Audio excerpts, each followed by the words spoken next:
Real height, probably like 5'1.5". I shrunk. Keep that I know. Damn right I will. I used to be, well, funny story, I shrunk. I used to be 5'3" my sophomore year of high school. And then by my senior year, I went to 5'2". And then by sophomore year of college, no, this was younger because I stopped growing after like 7th or 8th grade. But then I shrunk. So at one point I was like, I want to say 5'3", probably being dramatic. But then I shrunk. By the time I was like 5'1.5". So I lied to say I'm 5'2" on a good day. How did it happen? I have no, because I didn't drink coffee yet. I hadn't started drinking coffee until my sophomore year of college. Mm-hmm. And by then I was already shortened to under 5'2", and I was like, the fuck? Even she was like, did you drink caffeine? I was like, no. Like, I was an athlete. Yeah. I focused on sports. I didn't even smoke weed yet. I didn't do anything. I was a good kid. I was a good kid until after high school, too. Yeah, shout out to his good kids. Why do I feel like you lying? No, I'm serious. I'm serious. Watch, I'll tell you in a second. But Welcome back to Talk Smack with Mac, man.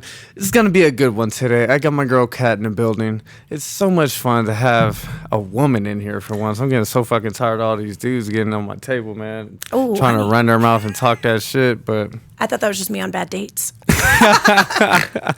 Yeah, it's a different type of energy. But Kat, welcome to the podcast. Thanks for having me. We're gonna be talking some football today, but I want to get to know a little bit about you first. I know you're doing some big things, and you were gaming me up the first time I met you. Oh my gosh! So I feel like you have a lot of good knowledge and just game that you could share with the world. Stop! Now you're making me blush. No, just a little bit. I know it's supposed to be talking smack, but now you just make me blush. Where do I begin? I guess. Where are you from? Honestly, I love this question because I want you to guess, and I hope everyone else guesses too because I love hearing the variety because it's never where I'm actually from. My personality is a lot. I'm big, but like when you hear where I'm from, you're gonna be like, "Oh crap." I feel like you're from like. I don't know, like Michigan or something. Okay, that's not bad. I would love that. Oh, I would have loved that. All right, give me a guess. I mean, give me a hint. Midwest. You were right on the Ohio girl. Even then, that would have been kind of All right. Where you at? Where Iowa. you from? Iowa. Shit. Born and raised. Okay. Yeah. Luckily, it was in Iowa City though. I was in Iowa City. Okay, but at the same time, looking back, I definitely didn't know who I was. What's the vibe out there in Iowa City? Hardworking, sweet, good people. Don't get me wrong. I love my Iowa. The place you want to retire, maybe? No. Oh, that was rough. I love my people. I love who I grew up around because they made me who I am today and the opportunities I got to embrace. But at the same time, I didn't feel like I belonged in Iowa. Even as a kid, how do I say this? I grew up wanting to be like big. In the sense of acting, and I knew I wanted to perform. I would put on concerts in my freaking neighborhood. Like, I love to just entertain people. Yeah. And when people ask you, what do you want to be when you grow up? And I'd be like, an entertainer, a talk show host. I wanted to do everything. And they'd look at me and be like, I could see it, but what's your real plan? And so I hate those haters. It still bugs me to this day because it's one of those where I know they didn't mean to be mean in a sense, but it also is just like, why? Why do I have to defend what I want to do? So eventually I started to believe it. Yeah. So when I went to college, I was like, I'm going to double major communications for safety and, theater because I still love theater and that's what I want to do. But yet, whenever I told someone that, they'd be like, what's your backup plan? What's your real plan? Why do you have to have a backup plan, People want security. People want to know that you have something. But luckily for me, growing up, I was raised by a single dad. And that man and I, honey, single dads, I'm sorry, they do not get enough of praise. Hey, man, we don't. You don't. It's hard out here it for really single fathers. At the same time, I was so grateful because him and I are a team, and we've always been a team. So because of him, I worked hard early on. You're the only child? Oh, yeah. Wouldn't guess at my personality. I know that, but I'm grateful that I was. I had a very roughish upbringing, but luckily because of me and my dad, I was able to really get through it, but also build that tough interior about me. That's why I went to college, first one in my family, and actually in both sides. But when I went to college, that's where I grew. That's where I shed away the whole old hometown, having to have that backup plan and not being believed that I could do it. Because at college, I thrived. College, I finally... Is it because you were able to get away from everybody and everybody with that mindset? Maybe. I hope so. I would love to say that, but then I also think I forgave myself for a lot of things that happened in my past. And because of that, I was able to love myself and learn to embrace myself for who I am. And at the end of the day, I just dedicated my degree to theater with a minor in communications. I went to a event, I can't remember what it was called now, a convention, USITT, and I met this woman, gave her a compliment, been myself, and she asked me to be her mentor. She worked for Cirque du Soleil. I got an internship with Cirque du Soleil, moved to Vegas, and I never looked back, right after college. So at the end of the day, nice. As much as I would like to say high school me and younger me, I'm not mad for what happened to them, her version of her, but I'm really grateful for how I overcame it and how I've let myself learn to love and just accept myself for who I am, knowing that, hey, it's not gonna be perfect. This journey I'm on is rough, but it's so worth it. And I love it, every second of it. And I'm so grateful. No matter what no's and yeses I get, sorry, I'm jumping ahead, aren't I? No, go ahead. I'm really grateful because I'm living my dream. And even though I don't know what tomorrow brings, I don't have a guaranteed paycheck on that end from it, reality check about actors, but I'm doing what I love. I'm able to do it while making, knock on wood, an income. Trust me, honey, it's called hustling. Okay, that's a whole... Oh, you have to. Oh, you have to, babies. If you can't hustle, you ain't going to make it. If you're sitting back and waiting for something to come your way, you're going to be sitting back waiting for a long motherfucking time. That's been my life, though, because my dad made it clear to me. Don't get me wrong. I don't come from a rich background. I still work very hard for everything I have. And my dad made it very clear, you will always be working harder than everyone else around you because nothing will be handed to you. But everything you gain is because of you. And my dad is my number one. I mean, seriously, my dad is the reason I came out here. He looked at me and said, you're not coming back, moving all your stuff. He's always there for me. He never lets me give up on myself. And at the end of the day, right after I got let go from my day job back in 2019, right before COVID, he looked at me and said, stop looking for a job and fulfilling your career around it, and find your career and fulfill the jobs around it. And ever since then, I've been doing little part-time side hustles, and I, knock on wood, made an income enough where I can fully work on acting while hustling and making an income to support myself and my daily, everyday income. Because, honeys, you got to. It's fucking hard right now. No one's going to hand you money just for free. And I don't care how you make it, but, well, I guess I do. I can't make it legally, but, at the same time, I'm scared of the IRS. Personally, I am, okay? That's why I try to keep my mouth I'm an accountant, so you already know. I know what's up. But that's just it. You tap your money. You know how to go around that, and I love that. Yeah, maybe a little bit. Ain't nothing wrong with that.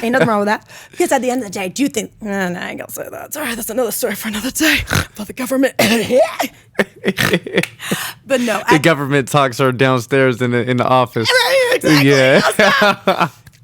It's crazy because at the end of the day, I don't know if it's just this generation or just people in general. I'm kind of sick of people's attitudes about thinking they can just, I'm so-and-so and everything's handed to me and I'm somebody, but they're really not. They don't work for anything. Or they expect everything to be handed to them, especially these kids nowadays. Like, they don't think you have to work hard anymore. It's just going to happen because I want it. Because you manifested, huh? I'm an acting coach. So another side job of mine, I'm an acting coach. So I work with kids and they're like, oh yeah, I want to be an actor. But then when you tell them, okay, you have to memorize a monologue, commercial, you got to work on slates, you got to work on sides. And they're like, I have to memorize this? And they take forever just to memorize a script. And I try to tell them, it's like, hey, you could get an audition tomorrow and have to turn in a self-tape the next day. And you have to memorize a script. It's not, but like, it's so hard to explain them. It's like, you have to work for things in life. You actually have, even if you think it's fun and it's a job, yeah, it can be fun and it's worthwhile, but you put in a lot of fucking hard work to get to that one good point. Like, excuse me, when you're on set and you're filming, that's the fun part. But what are you doing all the rest of the fucking time? You're practicing. I know when I go to class and I get in front of everybody and get in front of my acting coach, it's almost terrifying if I wasn't so motherfucking sure of myself. And you actually practiced and put in the work and actually did the you dang have to thing. be confident, because it's a big difference between knowing the lines and but knowing the emotion behind it as well, and going in there and saying, I'm gonna wing it. Because when you wing it, man, it's going to be a long motherfucking day. Thank you. And here's the thing. I work with kids who are trying to get on TV and work with commercial and, film acting agents. And I'm like, yo, guys, they actually on set, you're going to repeat the same movement, facial, body language, every time you take that take. And if you are improving it, you're not going to stay consistent. It's not going to look good. As an actor, you have to put not only the words in your mouth memorized and, with the vocal dialogue you want for the character, but facially and in the body.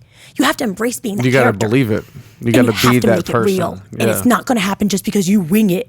You have to work on it. That's why it's a job. That's why it's a career in a sense. I just did a character breakdown class. It was an 8-week class. And was it over? My gosh. You said what? What was your character? I'm so sorry. Oh, so the character I made, his name is Leon Scott. And yes. Leon, the story opens up to Leon when he's 17. It's a snowy day outside, and him and his mom and dad are getting ready to watch a movie. Fireplace is going, perfect setting. Oh. And then 2 robbers come in and end up killing everybody besides Leon. He survives, luckily. And basically the story is about him trying to get revenge to satisfy the fear inside of him. He thought it was revenge that was driving him, but the whole time it's really the fear inside of him of what happened to him. And he's not able to turn that fear off even when he does get the revenge.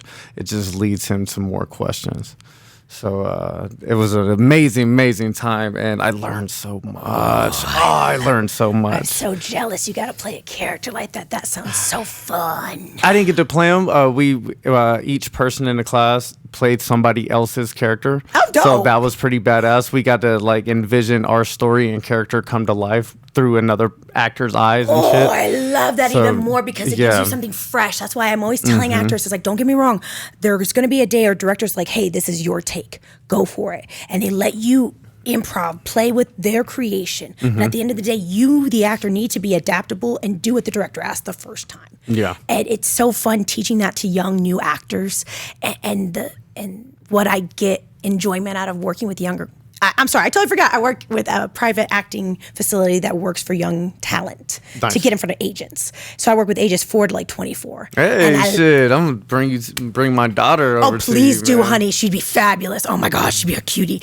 And the thing is, I do acting, modeling, singing, dancing with them, and they're the ones that are talented and want it or are hungry. Oh, I live for them because they remind me why I do what I do. Because every day I want to get better so I can make more of a stance in my own career so they can believe in themselves to know they can do it too.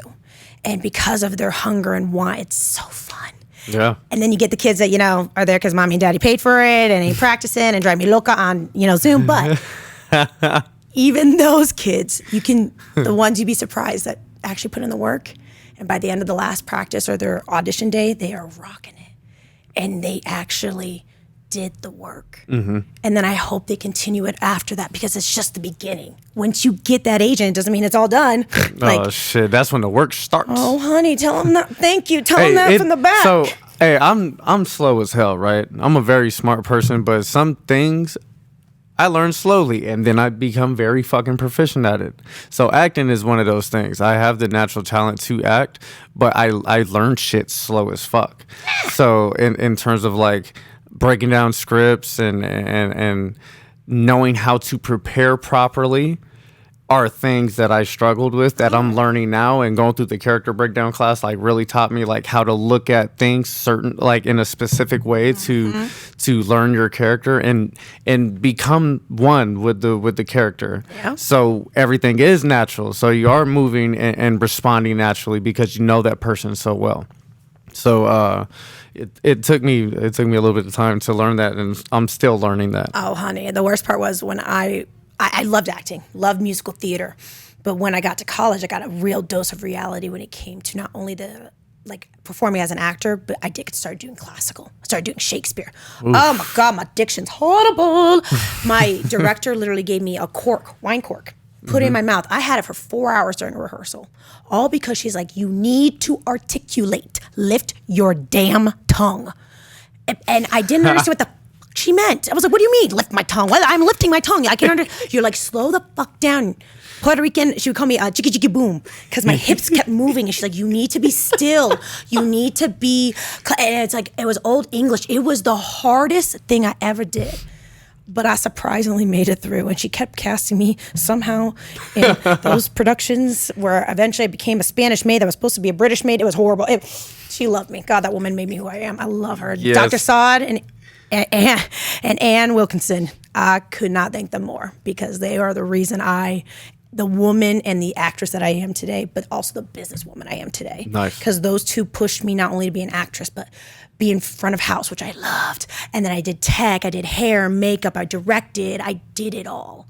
And they pushed me, and Anne got me into voiceover. That's where she taught me to work on my, honeys, my voice used to be real. Obnoxiously high and talk really fast and like you couldn't understand me. I see videos. So it's funny to me now as a woman to be like, oh God, if I never met that woman, I don't know where my diction or my vocal ability could be or not be, to say the least. How long did you work with her for? Oh my God, 2.5, 3 years. Nice. And then Saad was 4 years. It was wonderful though. I was really grateful because they both, and of course, Tom Thatcher, he was my tech man who, I drove him crazy. I was not the best tech woman, but I also tried. At least I tried. I was great at painting, but I was also what he would call I tried to be the boss, and I would supervise by my junior, senior year. Micromanage. Oh, yes. But here's the thing, though. I still remember this to this day. I love this about Anne. She told me, I'm a very persuasive but encouraging person. I was like, what do you mean? She's like, I don't know how you did it, but there was this guy that she had in her class. He was, I don't know what his problem was. He just didn't want to do anything. She couldn't get him to participate in anything. So he was supposed to help for the production, and I was doing front of house. And somehow I got this boy to help me put up posters, go give me this, da-da-da. She came up to me and was like, oh, great. So-and-so is going to be with you? Okay, good. I'm glad. Yeah. Can't see me when you're done. It's a woman thing for some people. It must be. Yeah, no man is going to get that person to go do some shit. Okay, but she's a woman too. I don't know. How old is she? I mean, she was older, but she was a fine older woman, early 60s. I mean, she's fine. You are selling or early ever, if 60s. you saw her, I'm just saying, and you're still fine. Okay, but that's funny to me. Just because I didn't know it, but I guess I do know it in a sense. Like I have that way with people where I've always been welcoming, and I think again my dad for that because he always said the more the merrier. Mm-hmm. And how would you feel not to feel included?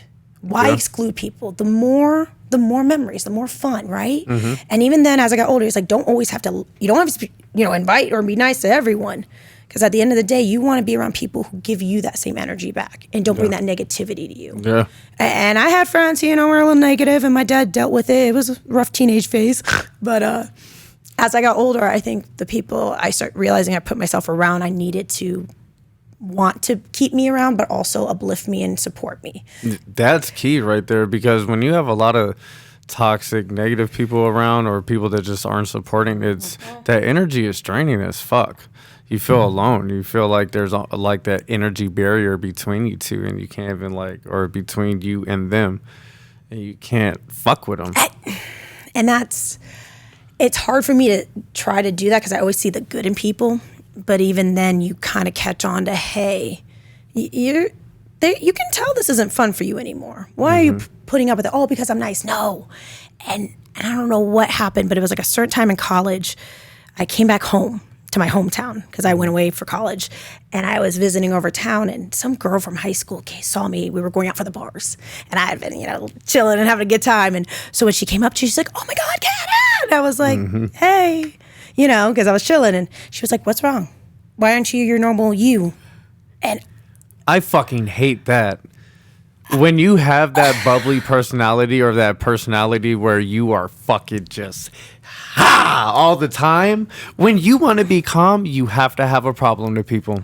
Why why though? I was in such a great mood, and it was the first time I looked at her. It kind of popped your bubble a little bit. It's like, man, why are you fucking with me? I'm chilling right now. And I wanted to snap. It was the first time my little Latin self was almost kicking in, but I was like, hold up, Kat. There's nothing to. Yeah, don't worry. And I just was like, I'm just chilling. Bye. And awkwardly walked away. She unfollowed me, all that. And that's fine. I don't care, because at the end of the day, I was like, I realized I was such a people pleaser. I still kind of am. I'm working on it. But some people are just nice like that. But saying yes to everything and having to appear everywhere or and explain myself. I'm so tired of that. So it hit me like a ton of bricks that I'm like, I'm not doing that no more. You're grown and you don't have to explain yourself to nobody. That's why I don't go back home anymore. I love the people I stay in contact with. They are my rock and my supporters and the friends that support and encourage me and follow. I appreciate everyone. I really do. And I would love to go back home, but just sometimes when I do, I feel so drained. Yeah. And maybe it's just because I don't feel like I have the same conversations anymore. Because when I'm there, it's like, at least from when I last went to the bars in downtown Iowa City that everyone loves to go to, and the ones that never left home, I just felt like it was the same conversation. And it wasn't. It's scary almost. It's like, all right, so I had that realization when I came back from the military. Yeah, my dad said the same thing. And it's like, damn, I didn't do fucking nothing. I've been around the world 3 times type shit, and you guys are fucking still waiting for Friday to go out drinking. And that's just it. It's like, it's the same. I felt like I was literally right back. No one left. End of high school. I just did it. And I didn't know what to talk about anymore. And then when I talk to my friends, and I love my friends, and I love the people, and there are certain ones from school, like if I ran into them, I would feel like a day never missed us. We would be just like we talked yesterday. Because I feel like certain friends, there's never a time that goes by. Yeah. No matter how much I don't see them or talk to them every day, I see them on social, and I love seeing their lives, especially the ones like, I know this is weird because I'm not one that wants to get married and have children, but my friends do. A lot of them do. And I love that for them. And I'm so excited for them. And it's so weird for me because I know someday they're going to be like, so you're going to, I was like, no, I'm good. But the ones that know me understand why, and they get it. Because my career is my baby. Yeah. I know that sounds lame, but it's no, it does not at all. When you're so passionate about something, you love something so much, as if it is your child. It's like, who the fuck is anybody to judge? And I know people say your career is never gonna love you at the end of the day. Yeah, whatever. Shit, but stop it. Let me put on one of my movies and go to bed fucking cuddled up with my pillow and extra blanket tonight. I will be very, very warm. Don't worry. But that's just it. How do I say this? You can love someone, and I love to love people. But at the end of the day, people leave. You're not promised anyone but yourself. And I do love myself enough to be like, yo, I could live by myself, live my grand old life. It's fun. I got a kid, so it's not literally by myself. And I'm very thankful and happy that she's with me. But I mean, you know what I'm saying? In terms of in a romantic kind of way, I don't fucking need nobody. That's just it. And even if you do have someone, which I'm like, yeah, that's the I'm shit too. If it hits right, that's great. But at the end of the day, I still have to know I have me. I love me, and my career. And even when I was a kid, I always knew I just wanted to entertain. Yeah. As long as I'm entertaining, acting, performing, freaking talking on podcasts and talk shows, I love that stuff. I'm a talker. Yeah, I realize. Even as a kid, what? But it's one of those where I feel like you're connecting with people. Yeah. And I don't care how I'm connecting with people, I'm connecting. You're connecting if they want to or not, because they're going to hear you. Damn right. Whether it's on camera or not, I got you, honeys. That is funny. So talk about that. Talk about acting. When, how did that start coming about? I'm going to cry thinking about it. No, I'm kidding. First time. Okay. I was 5 years old. My dad and his best friend took me to a live community show, and my dad's best friend's sister was in the show, and it was Rodgers and Hammerstein's Cinderella. Best part was, watch the first act. Loved it. Yeah, they were singing, dancing, costumes, on a stage, lights. It was so cool, right? Well, then the sister which I did not know at the time was, my dad's best friends. I'm 5, who knows? But this cute, beautiful actress who was just on stage is pulling me backstage. And I'm meeting everyone. That's pretty badass. I saw Cinderella, but I saw the costumes, the makeup, the tech people. I loved it. I got to watch the second act. And then after that, Jane took me under her wing, and she took me to plays and musicals, got me into musical theater. I did talent shows, and I loved to sing. I did choir. And the thing was, I don't think I ever stood out for certain demographic, money, financial, school reasons, but I always participated. Plus, I was an athlete. I did softball, volleyball, basketball. I loved all sports. Oh, yeah. Okay. Oh, honey, state volleyball champion. We gotta love that. But it was hard because I had to eventually give up one or the other. Mm-hmm. And by senior year, I chose the musical. I was in Beauty and the Beast, loved it. I was one of the silly girls. But it was until after college where I really saw more serious opportunities in acting because, in Iowa, there's only musical theaters. So I'm thinking, Broadway. Mm-hmm. I want to go to New York. You know how expensive New York is, honey? As fuck. I just went there a couple months ago and I had to fucking pay $0.25 to take a piss in the morning.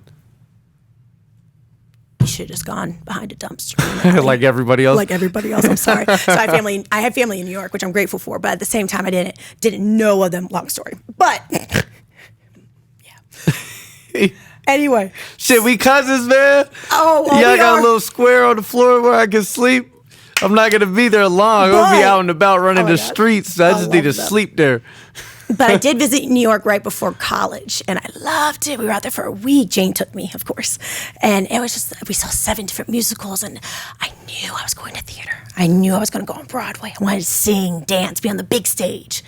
But luckily, though, I went to college, and I met Anne, and she did movies. She was a young movie actress, and she owned an agency back in the 80s, and she taught me about film, voiceovers, told me I should really consider it. I got a young look. She taught me to stop acting older, and she taught me everything I know now in the sense of playing the young industry role. Mm-hmm. And I love her for that. I'm so grateful for her for that. And then Saad taught, Saadallah. We had a love-hate relationship, but it was all love at the end because she taught me, I guess she was more the classical one, if you would say, but she also taught me like the hustle. Mm-hmm. Don't just limit yourself to one thing and don't limit yourself to one degree or one lifestyle. She taught me life. She was mom. Oh, I love her. And she really helped me to get to where I am. She was the reason I went to USITT and then, embraced. By then I was bracing myself. I was a senior. And that's how I met Kim Scott, who got me into Cirque du Soleil. It just, when I think about all the opportunities I went through, it's just like, wow, if I could go back again, I would go through college again. Just to hang out with them again and learn. And this time, probably learn a little bit more and take it more seriously. Because, college, you're just like, whatever. But a lot of the courses I took from them, I wish I actually retained it because I'm needed today. It's hard to retain information in the time that you're learning it. It's usually when you get to that point in life or that point in your career where you say, fuck, I remember I learned this before. How did we do it again? When you relearn it that time, that's when you actually learn the shit. Exactly. And now I'm like, it's been a little deep in my career. I'm hoping I can find the textbooks at my aunt's house. But we'll try to Google it. Right. But luckily for them and me, I got to really celebrate me. And because of them, they had very untraditional lives too. And I was grateful for that though, because they showed me that women don't have to get married. I don't have to have kids. I can actually have a career. No, you can do whatever the fuck you want. That's just it. And I didn't, I guess growing up where I did, I kept being thrown the idea of teacher, marriage, kids, and I just. Do you think that was being thrown upon you because it was thrown upon them? Yeah. And it's not their fault. I feel like our parents and their parents, I guess our parents and older, their accessibility and availability for most things was non-existent in comparison to us, so they don't know how to relate. So they're trying to continue the force feed bullshit that they were given upon their children because that's all they know. And it's also like the demographic too, because like again, I'm talking like being an actress, talk show host, and they're like, oh, but really though, because I'm in the Midwest, I get it, but like I kind of wish people had it because I could have started early. I could have tried. Yeah. But should I have? No. Because I was not mentally capable to be in the industry and be myself. I know that. I know there was a reason I was meant to start in this industry as late as I did. Yeah, it's late. It's stressful as fuck. You know, I couldn't imagine being a child in the industry and being forced to act and walk and talk a certain type of way. Unless you truly want to. And I get it. Now there's more opportunities too. Yet at the same time, it's like I wouldn't take back my childhood because I was involved in so many sports and competitive leagues and activities, and I had social events, and I got to live a childhood. And because of the community, You only get it once. That's just You're it. an adult for a long time. Thank you. That's just it. Because of the community I grew up in, I got to live that great life, and I don't need to live it again. That's why you said, would you retire there? I'm like, no. Yeah. You got enough of it. I really did, because it gave me what I needed to move on in life and move forward to bigger opportunities that I've always wanted. And the fact that I moved to Vegas, out of all the cities I wanted to move to. Did you ever think of moving to Vegas? Fuck no. I love you, Vegas. I really do, but fuck no. Yeah. I'm not a gambler, not a big drinker. And before weed was legal, I didn't care for Vegas. I seen it in the movies. I'm like, okay, cool. I never want to come here for my 21st. Like, I didn't care for it. Yeah. Now, when the opportunity came, it was either this or a cruise ship, and I did not want to be on sea, honey. I was not mentally prepared for that. So a friend of mine, she's a singer on a cruise ship. Oh, lucky. And I'm watching her Instagram, like, you know, when she posts a couple times a week or whatever the fuck it is. And I'm like, damn, your life looks so badass. If I did not have a child, and if I could sing and shit, I would do some shit like that. I kind of think I could sing a little bit. Oh my gosh, most guys, it's easy for them to self-taught, you know, self-taught. Ain't nothing wrong with that. I'm pretty dope. But no, cruise ship would be fucking badass. And plus, I mean, that's me, right? Thank you. Yes. But but coming to Vegas, like, once you got here, what happened? That was just it. When I first got here, I worked a year at Cirque du Soleil, and I loved it.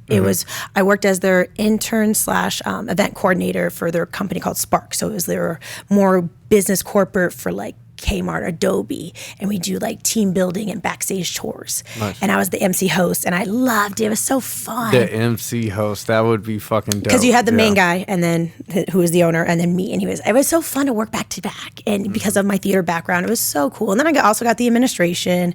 At the time, I was also just really involved in like working on the shows. I started PAing, like I overshadowed the PAs at CAW and all the shows, and it was fun. Now, because of the business and economy and the what's it called, corporate of Cirque, I left, and not in a bad way, because at that time I missed performing, being around all the performers, and I wanted to get back on the stage. But then I also somehow got weird into an acting class as a stage manager, and then ended up getting a film and TV agent. And I found a love for that more. And honestly, it's just quicker, makes more money. And I don't have to move to New York where it's cold.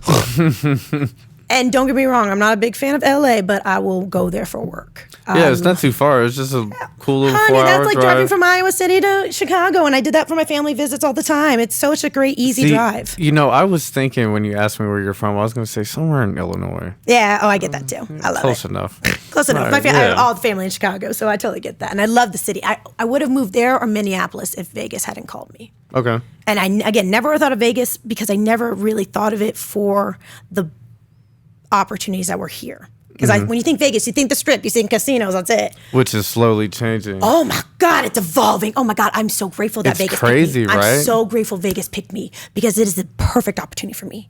I love that freaking film industries are coming here. I love that the airport's right down the street and it's cheap flights. I could be in LA in less than 4 hours. I could be in New York in less than 6. I mean, it's so, and I love the city. I love the people. And my dad said it best. When I first got here, he was like, "You're not coming back." And I was like, "What do you mean?" He's like, "You're home." I was walking around here like I own the place. I'm talking to people left and right like I belonged. Because it was the first time no one was looking at me weird or wondering what's my real plan. Yeah, you fit in. This is exactly where you're supposed to be. It was perfect. So I got the hustle. I got the grind. I got a day job as a receptionist / chief chief energy officer after I left Cirque, and I was doing the theater stage managing for the theater class. But I was also a live-in nanny at the time too. So I had live-in. Damn, that's fucking convenient. Yeah, get paid and you don't have to pay rent. It was very, very, very nice, and I appreciated it for the time. But then COVID hit, and then I eventually moved in with my boyfriend, and we've been juggling, trying to, buy a place. And in this economy, it's hard. It's hard as a motherfucker now. But it was also harder because I had just got let go from the real estate job because they were changing their business strategy and they didn't need a receptionist anymore. Totally understandable. They were super sweet. I really appreciate them. It was a great opportunity to help me, get that day job hours while I was pursuing acting. And it was just it was early. I hadn't networked yet. I just started meeting production companies. A lot of them didn't pay, independent companies. It is what it is. But you gotta do what you gotta do. That's just it. You have to do. And I had to networking is more important than a few funky ass dollars. Thank you. And I also had to build the resume because my background was all theater. So I needed to get in front of camera more. And I was starting to do shorts and student films and audition for productions. And it was. How were you getting in those? By people you were meeting or just auditioning? Originally it was through the acting class, and I got through acting platforms.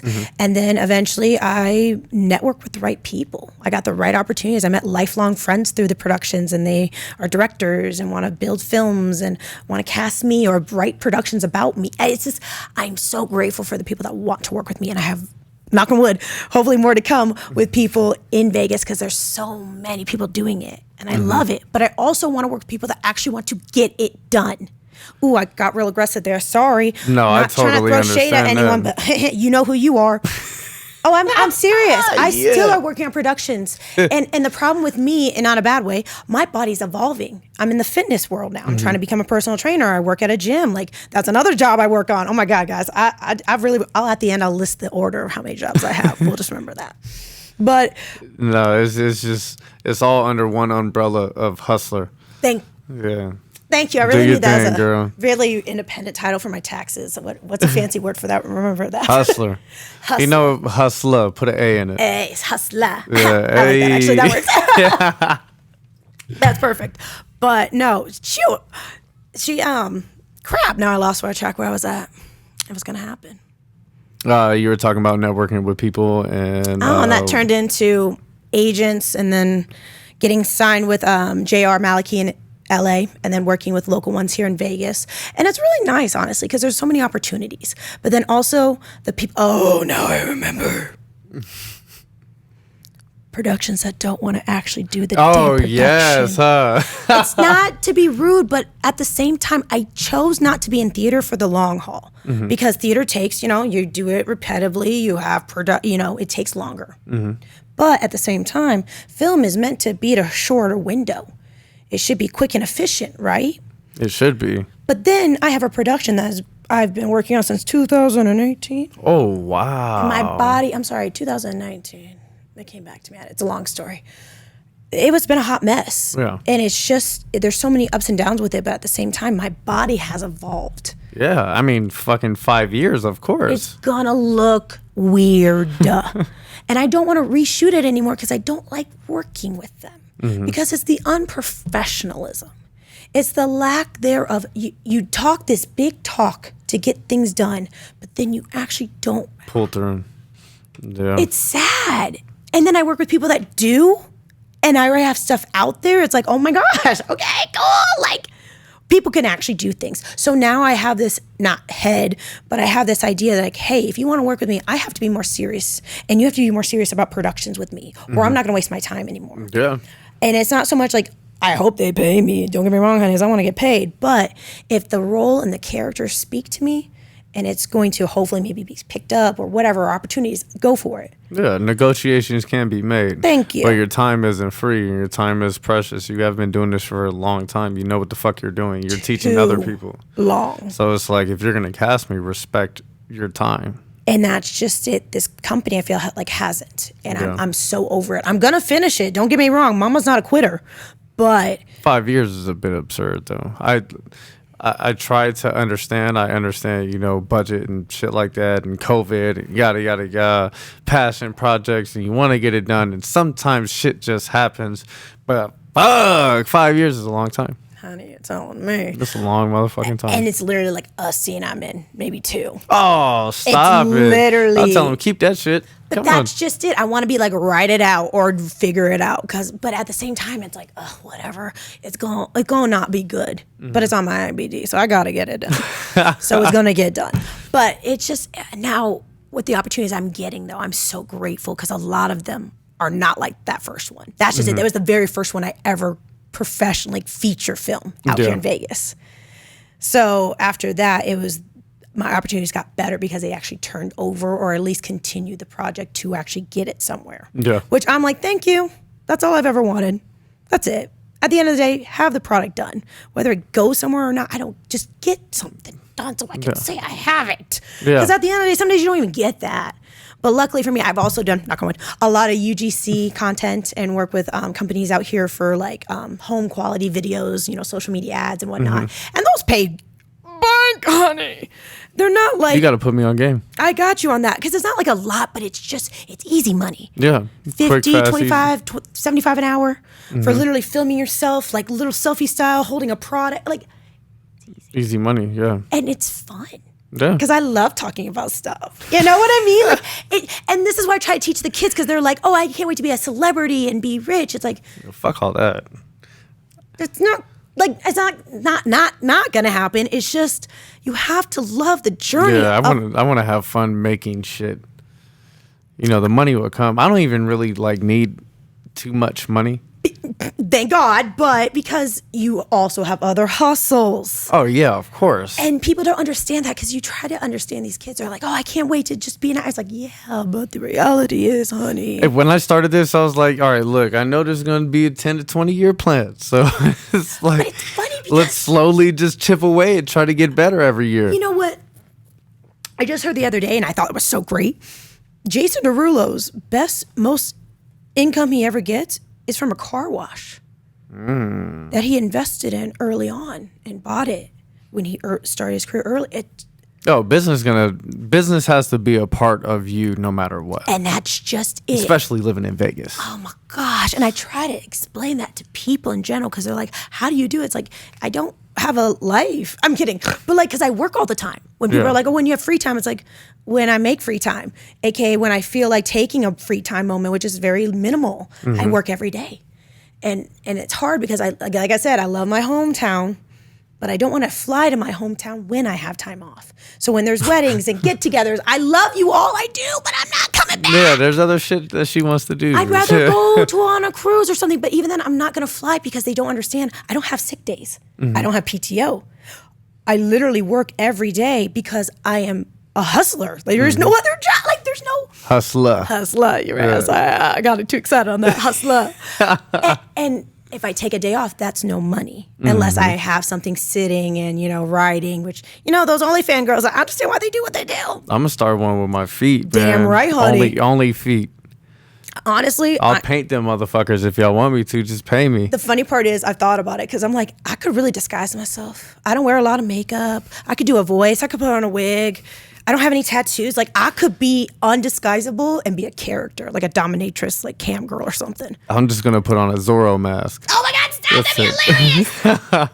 I'm covered in there with a sword and a Zorro mask, ready to go. Oh my God, that's hilarious. Actually, but I'm just saying the income. Now, all my thought is, if you can make money in a legal, safe way, I have no problem with streetways. I have no problem with under the table gigs. The IRS don't need all of it. They don't need. They get enough. Shit. They don't need to know. They know what they know. Let me get a little something I pay out taxes. of here. Shit. That's all you need to know, honey. Y'all I pay welcome. enough taxes, motherfuckers. Hey, shoot, some of these other people don't, and they have money, so they should I'm telling you. But that's another. Y'all tripping about my cool little 24 grand or some shit. Why don't you go get them millions, IRS? Come Leave me the on fuck now. alone. Back up. We the working class, and we struggling working class. Struggling. That's fuck, man. Oh my gosh, I can't wait for, what is it called? The economy dropping, so money gets back to us? How do we need some of that. Inflation needs to come the fuck down a lot. Especially in housing, please. I would like to own something. Girl, gas prices jumped up about $1 in a week. I noticed, and my tank is low. Hey, yesterday that shit said $4.99, and then today it said $5.39. I said, bitch, what the fuck? I wish I had gotten gas yesterday, but I did because it is so high. And I was like, it's going to drop. It's going to drop. It didn't drop. It's going to be 7:35 by the time I fill it. Please. I'm going to start running everywhere. Fuck this. Come on, give it to us. Don't lower it. I'm going to go pick up my daughter from school and tell her to hop on my back. Come on, baby. We're going home. This is going to be a struggle. Good for the economy and my gas bills because I can't afford that. Oh, my goodness. Man, no, sir, indeedy. So when I really think about it, now that you got me thinking, here's the list of jobs. Professional actress and model. Professional acting, modeling, singing, dancing coach. Private coach. Nanny. Gym, fitness job / personal trainer in the future. Dog / house sitter. I'm trying to get some. How can I go watch a house? Oh, honey, it's fab. No, seriously. I'm trying to get paid to. Hey, come live in my house while I vacation. Basically, eat my food, feed my dog, take him out, take a shit.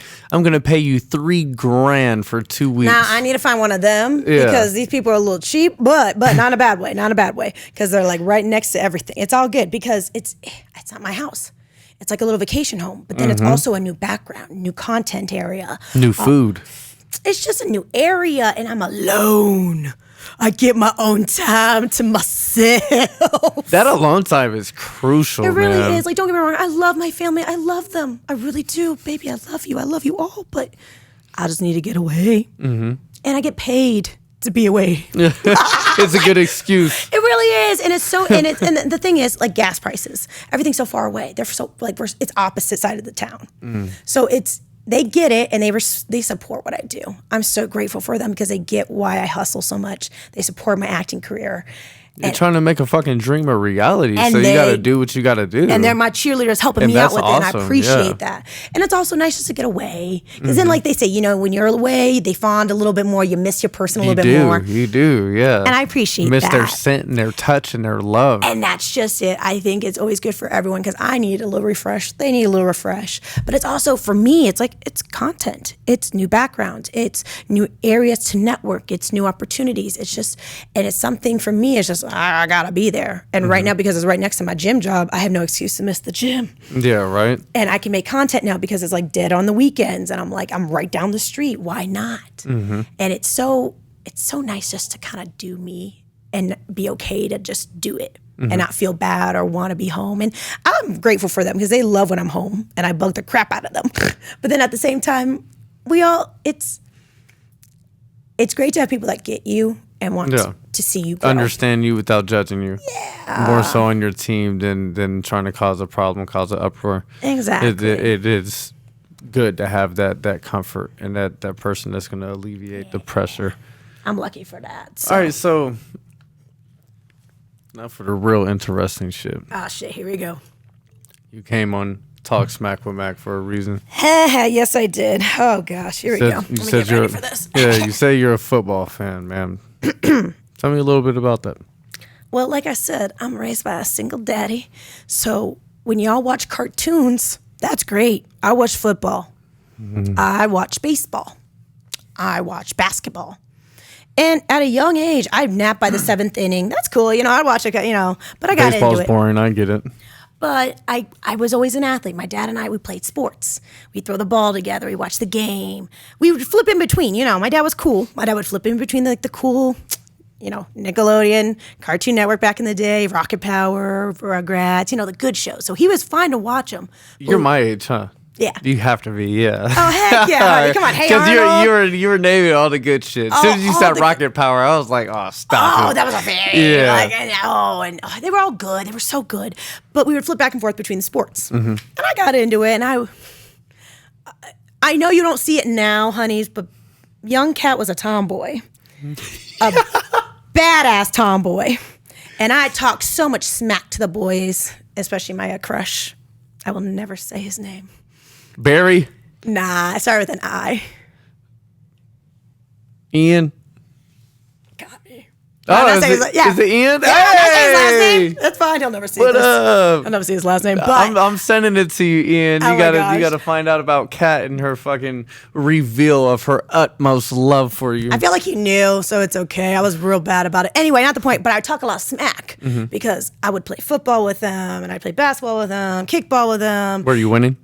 Well, it'd be, boys against girls. So my best friend Danielle, we would, try to, I appreciate you, Danny. But we were cool. Like, it was fun because the guys would talk smack and we'd play football and we would play. It was fun. But, your girl talked a lot of smack because she thought she knew everything. In the sense of, I didn't like how they talked to me. Girls don't know. I do too. We talk sports. I watch sports with my dad. I love the Bears. I love the Cubs. Talk about the game the next day to, whom.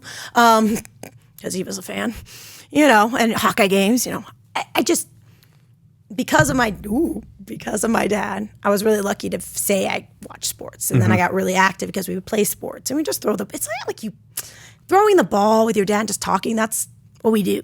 Practicing, I was a softball player, so I pitched to him and we work on hitting. And I got used to running and especially hills and playing in all these sports and playing basketball down our driveway. How did you find a love for actually being active as a kid? Oh my God, I always was. My dad and I would be outside. I try to work out with my daughter and do shit like that. She's not going to do a motherfucking thing unless she wants to do it. I don't know what it is about this day and age, but I see it a lot with kids nowadays. I don't know if it's just because they have technology, they have stuff. I had TV. I loved my TV. But when Dad would be grabbing the glove, hey, want to go play catch? Yeah. Oh, I had neighborhood friends. We'd all go play outside. I had a nice neighborhood. I rode my bike down the street. I just played. I was always active. I'm constantly moving. Even as an adult, I keep moving. So as a kid, I just couldn't sit still. So I had to do something. Bike riding, scooter, jump rope, chalk, playing with my dad, playing with my dog. Like, I kept doing stuff. And if I did chill, it'd be like to color or eat. But even then, I'm doing something. Unless I'm sleeping, you gotta be active. Oh, constantly. So it was easy for me. So playing sports and then trying to, up-one the boys because they always thought they were better than us. And it's of course, we are. And I was so aggressive in recess. I was so competitive in recess. Like, I loved sports. I was so competitive. I blame my dad. Shoot. But it's not a bad thing. I think it was... No, it's good. Like, you need to have that competitive spirit, especially at a young age, because it's going to instill confidence. Exactly. And then when you have confidence at a young age, everything else seems to be that much easier. Thank you. And you also learn about teamwork and... My bad. For once that wasn't me. Look at me go. That's 2 podcasts in a row, man. Ooh. I'm going to do some push-ups for that. Right now? I mean, you say that, like you're going to do them, and then I feel like you're not actually going to do them. So I'm going to call you out on it right now that you're not actually going to do them. So you only say that because you don't know me like that. Gotcha. Every single person that knows me, I'll fucking do a 1-finger push-up. Oh, good. Rest of the body is not touching the floor, knocking out 17 of them. Bruce Lee doesn't have shit on me. No, I'm bullshitting, but no, I'm knocking him out. I was like, I'm trying to put my finger back at Hey. Before we indulge in festivities downstairs post-podcast, I will do 7 strong push-ups. Deal. All okay. right. I'll take his word for it. And if not, you owe me $20. Oh, man, deal. Mama's going to get money if that's the case. Stop it. I'm very serious about my motherfucking money. I don't give my money out for nothing. So I'm going to do all 7 of these motherfucking push-ups. I'll hold him to it, guys. If not, I'm getting $20 and I'll brag about that. All right, so speaking of which, are you still a Bears fan?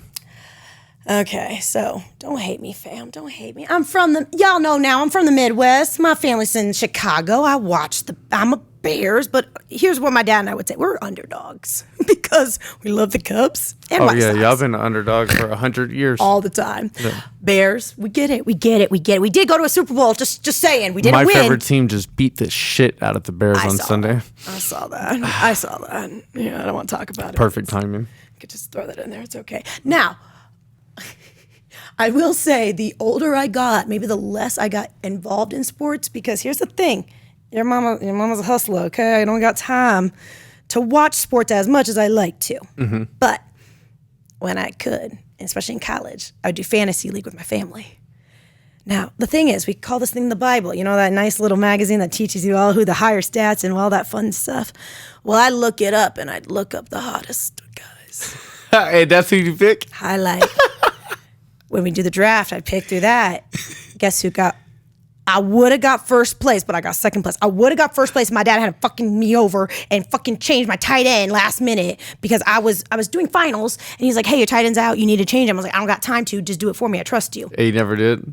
No, he did. He just gave me the shitty one. To pull. It's okay. My dad and I split the money. Okay, like I said, we're a team, so it's cool. But he still brags about it. It's all right.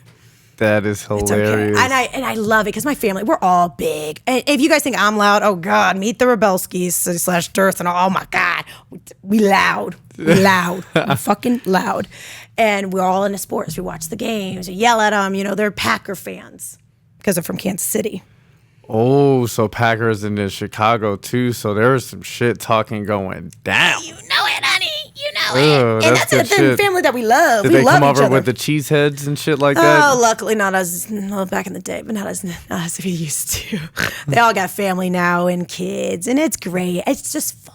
I haven't been home in a hot minute, which I need to. I'm coming home, fam. I promise. She ain't coming. I am. They're the exception to my rule. Plus, it's Kansas City. It's not Iowa.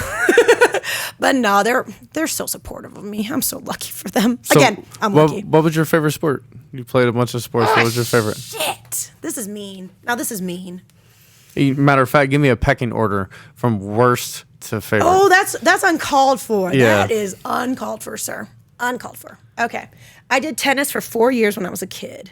It was cool. Tennis is fucking fun. It is fun, but it was fun. I enjoyed it. Not my thing. I did basketball I joined a league since my dad threw me in like third grade all the way up until. And before high school, I stopped playing basketball because I played post, but I never got taller. I never. Stop. You ready for this? This is my dad's favorite story. 8th grade. It's my final game against City High. That's our rival. All right. It's my 8th grade year, and I'm in the A team, okay? I'm post. I'm 5'2". My name's called. I walk up. They call the city girl. She's 5'9", 6 foot. She's tall. The girl is motherfucking double my size, double my height. You hear the audience kind of laughing. Whatever. Here we go. My dad, and I quote, "I got 11 rebounds on that girl." I ain't gonna say how because she's a nice woman. I got 11 rebounds on her. I outshot her. It was. My dad was really proud about the rebounds because, again, she was like 6 foot, 5'9". You're down there working. I got 11 rebounds. I out-hustled her. I stole her ball like 3 or 4 different times, but I out-rebound her. My dad was like, "You out-rebound her." You got shorter because you stopped playing basketball. Stop, don't say that. Really? No, because Timeline. hold on. But then I played volleyball since 6th grade all the way up until the end of high school on a team. And that shit shrunk you, all the jumping and landing on your knees. Stop, don't be saying that. Don't be saying that. I blame my genetics. Don't jinx me. But then I played intramurals volleyball in college. So I still stayed active. The only reason I didn't do volleyball in college was because it would interfere with theater. And I was like, I ain't doing all that. Volleyball is fun. I suck at it, but that shit is fun. I was a libero most, but setting was cool. They had me hitting in my club team. Again, short girl had hops, all right? Because they had me behind setter. I was right back. Every once in a while, I played middle once, and I got 2 blocks. It was the best day of my life. Best day of my life. The longest sport I ever played Celebrate the little things. Just a little bit. The longest sport I ever played, honestly, was probably softball. My dad and I played softball since I was a baby. Ever since I could throw and hit a ball. And I played softball all the way up until my end of sophomore year of high school. And the only reason I stopped, junior year. To focus on theater, right? The coach. Oh, the coach is trash? Oh, the coach screwed me over. That coach lied to me. My junior year, I should have been on JV. I should have been on JV. I know I should have been on varsity. I should have been on varsity my sophomore year, but junior year should have been on varsity. He pulls me in. I was competing and they competed with these other little sophomores, and basically he said, we have a full roster. We're going to keep you guys on sophomore. We'll keep you on sophomore, and then keep you floating on JV possibly. All right, cool. I didn't float. The 2 sophomores did because he wanted runners. And I was a better hitter, and it was fine. It was fine, but it was the last year I did it. I was basically the little captain leader of my little sophomore JV. I loved him. They were great. My coaches loved me. I played the game. I hustled. I was always a team player. I supported and encouraged everyone. When you were rough, I'd pick you up. I was the loudest one on the field. And I love the game. I love the team. I love practicing. As much as it dragged on some days, especially in the heat, I would love to go back and play those days.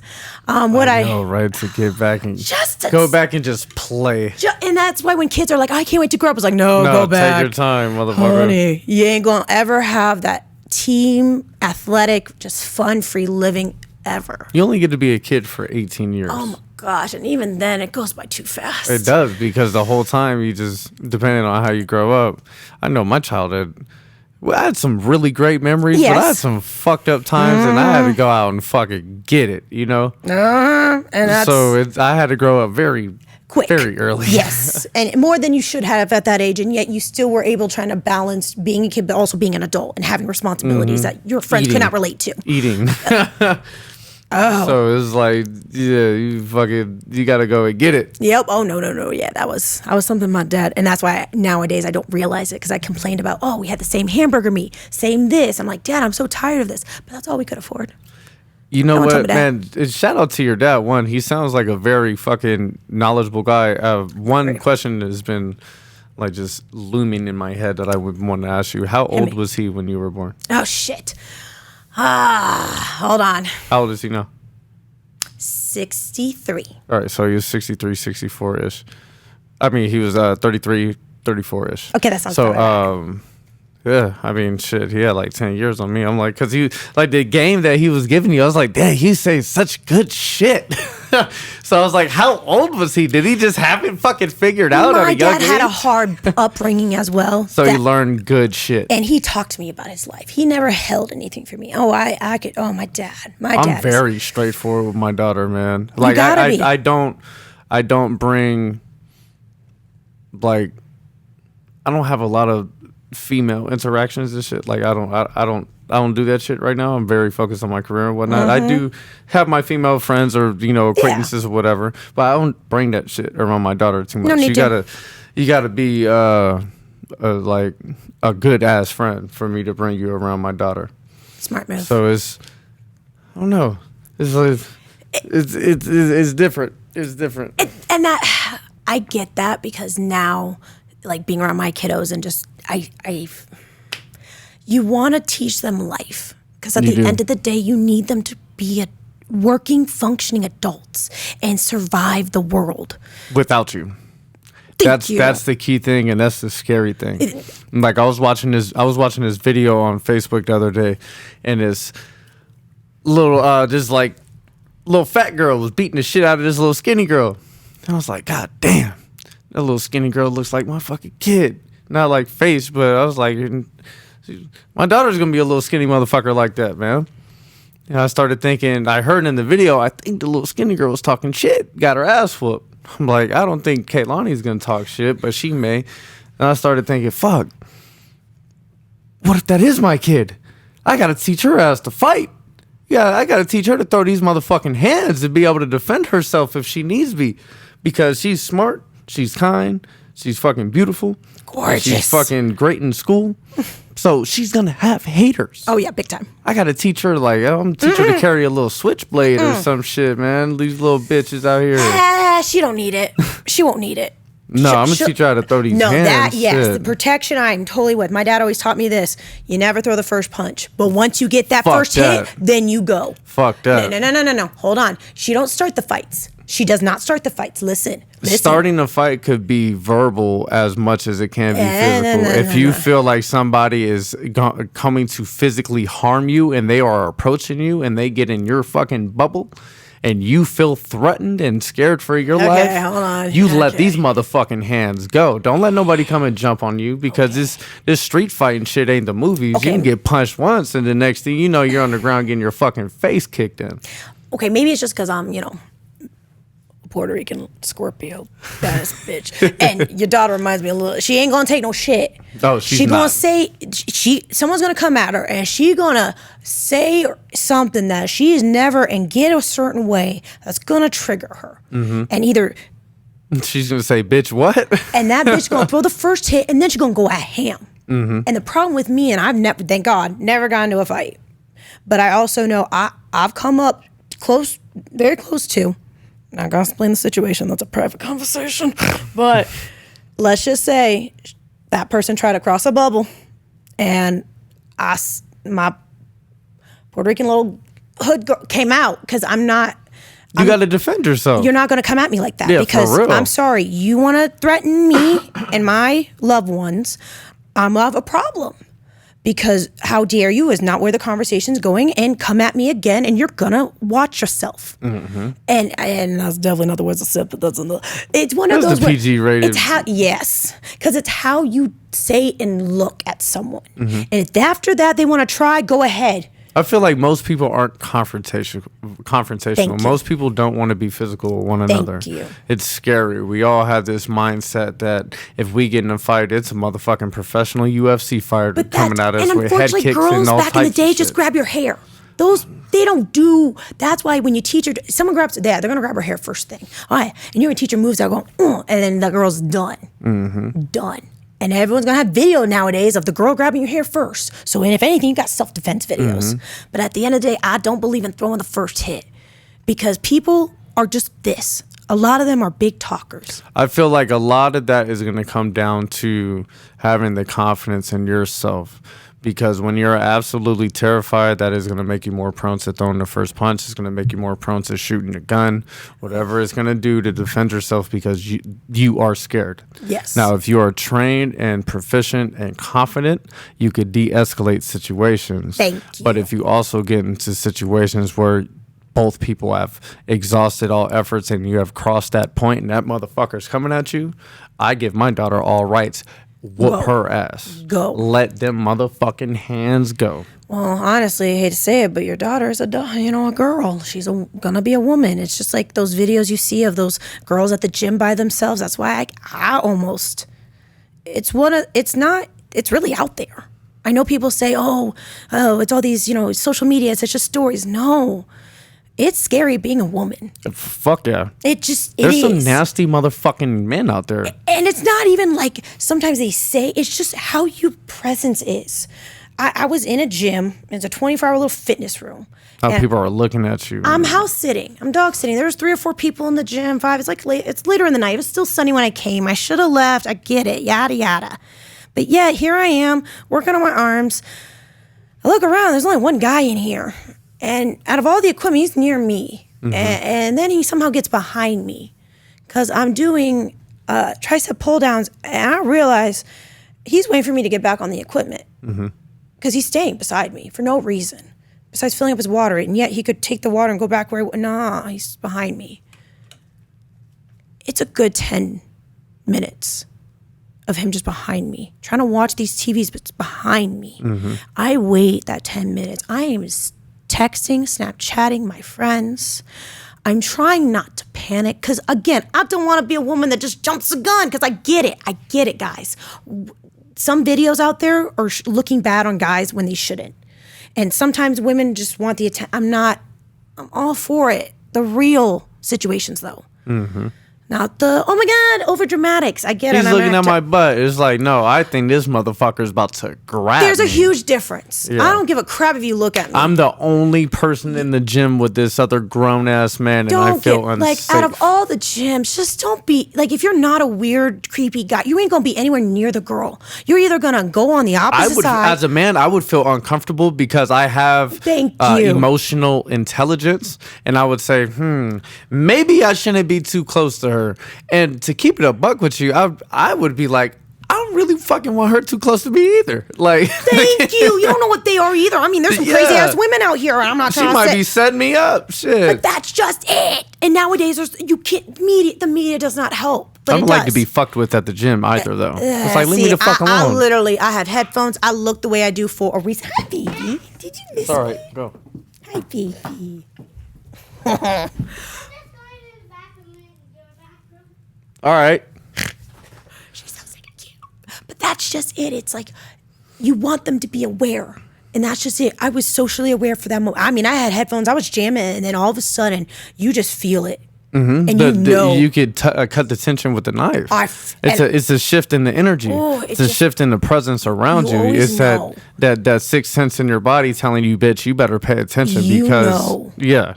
And I literally waited till eventually that 10, however, it felt like forever again, till he moved back up to the front of the gym. I ran straight into the bathroom, locked the motherfucking door, figured out what the fuck I'm gonna do, had my keys between my fingers, ready to get. When I got out, he was gone. At least I thought he was gone. I don't know how he bolted. But I didn't care. I literally bolted. I looked around. There was a guy in his car. I got in my car. I left. The car behind me was following me, so I didn't know if it was him. So I drove around the block, got away from him, got on the interstate. Fuck. You just don't know. Yeah. You know, see, that's the shit that as a single father, I don't think about. So I'm relying on her mother to explain that to my daughter, because I don't think of shit like that. One guy in the gym, I would think in my head, if this gay guy doesn't stop trying to hit on me, that's what I would think. And yes, I'm not, but at the same time.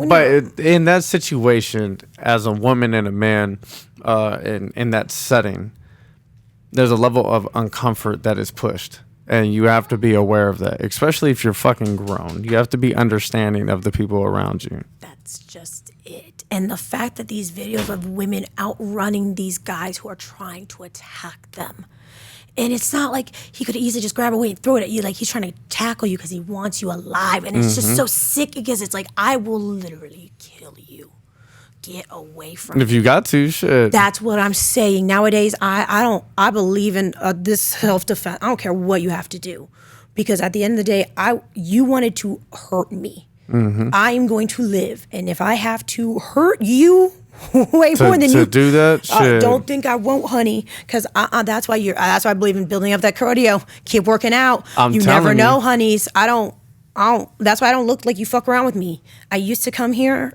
When I first moved from Iowa, smiley, happy girl, I stopped smiling really fast.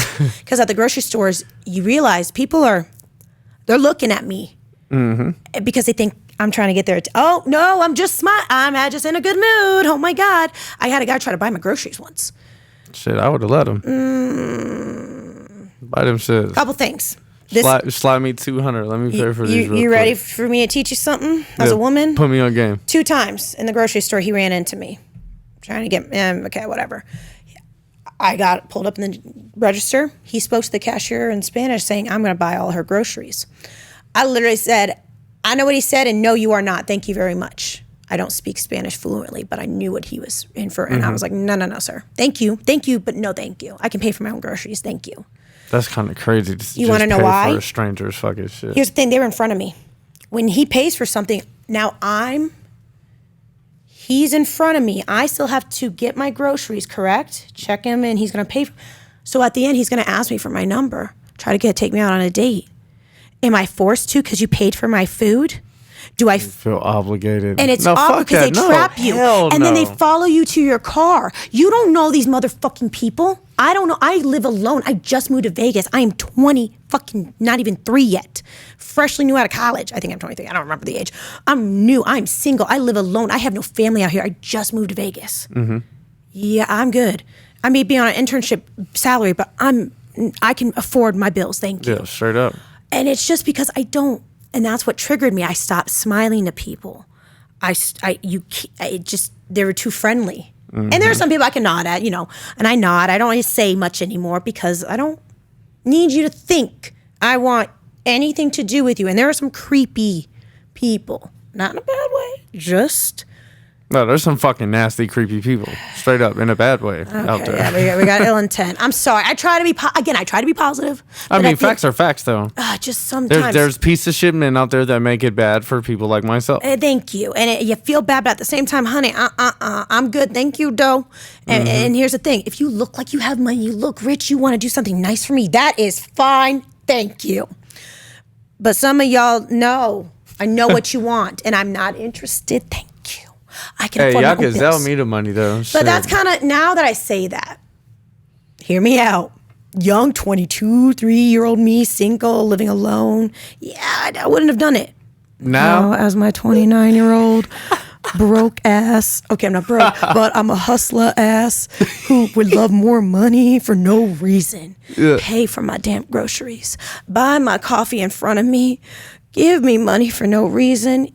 I need it. You want me to tell you have a great day or stomp on your dick as I hate you and send me $500? Yes, please. I will gladly. But just like help a sister out.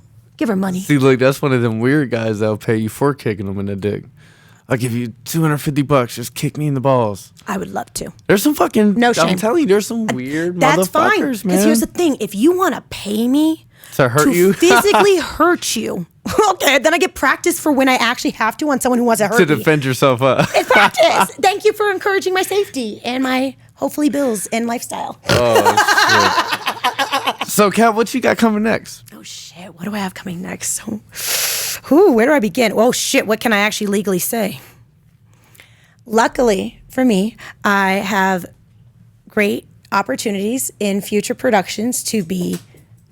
Actually, I can say one, my Fairfax Incident, well, The Fairfax Incident is a feature film that we are literally about to wrap, and we've been showing promos and everything, and basically my character, Emma, is...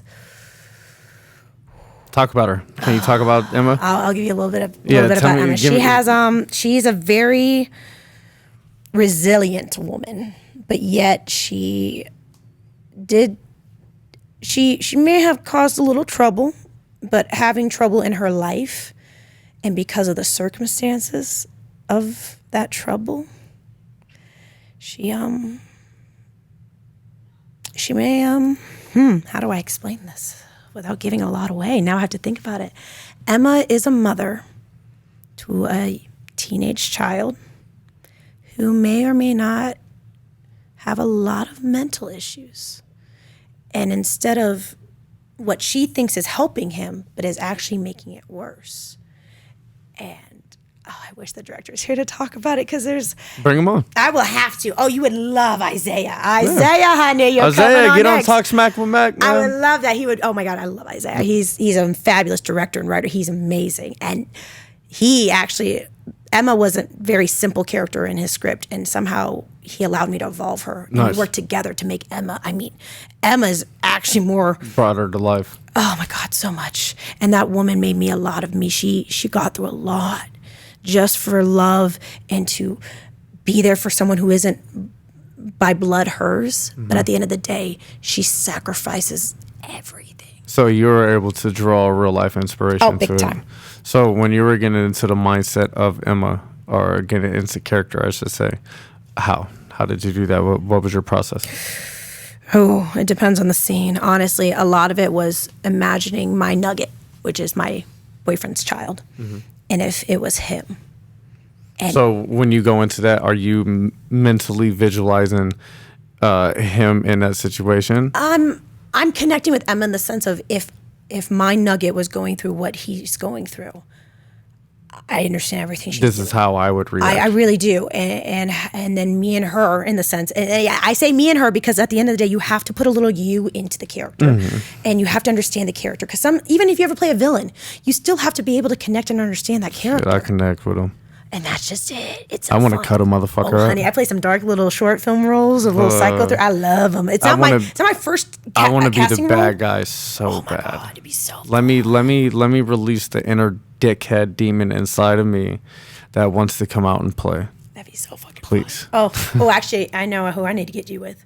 Bob, he's my favorite little motherfucking Bob. He would create little psycho. Oh, I know exactly. Okay, anyway, with that being said, get Bob on the podcast. I will. Golly, too. I love Bob. Oh, he just actually answered. Anyway, it's one of those where again I put a little bit of me into Emma, but then Emma and me are nothing alike.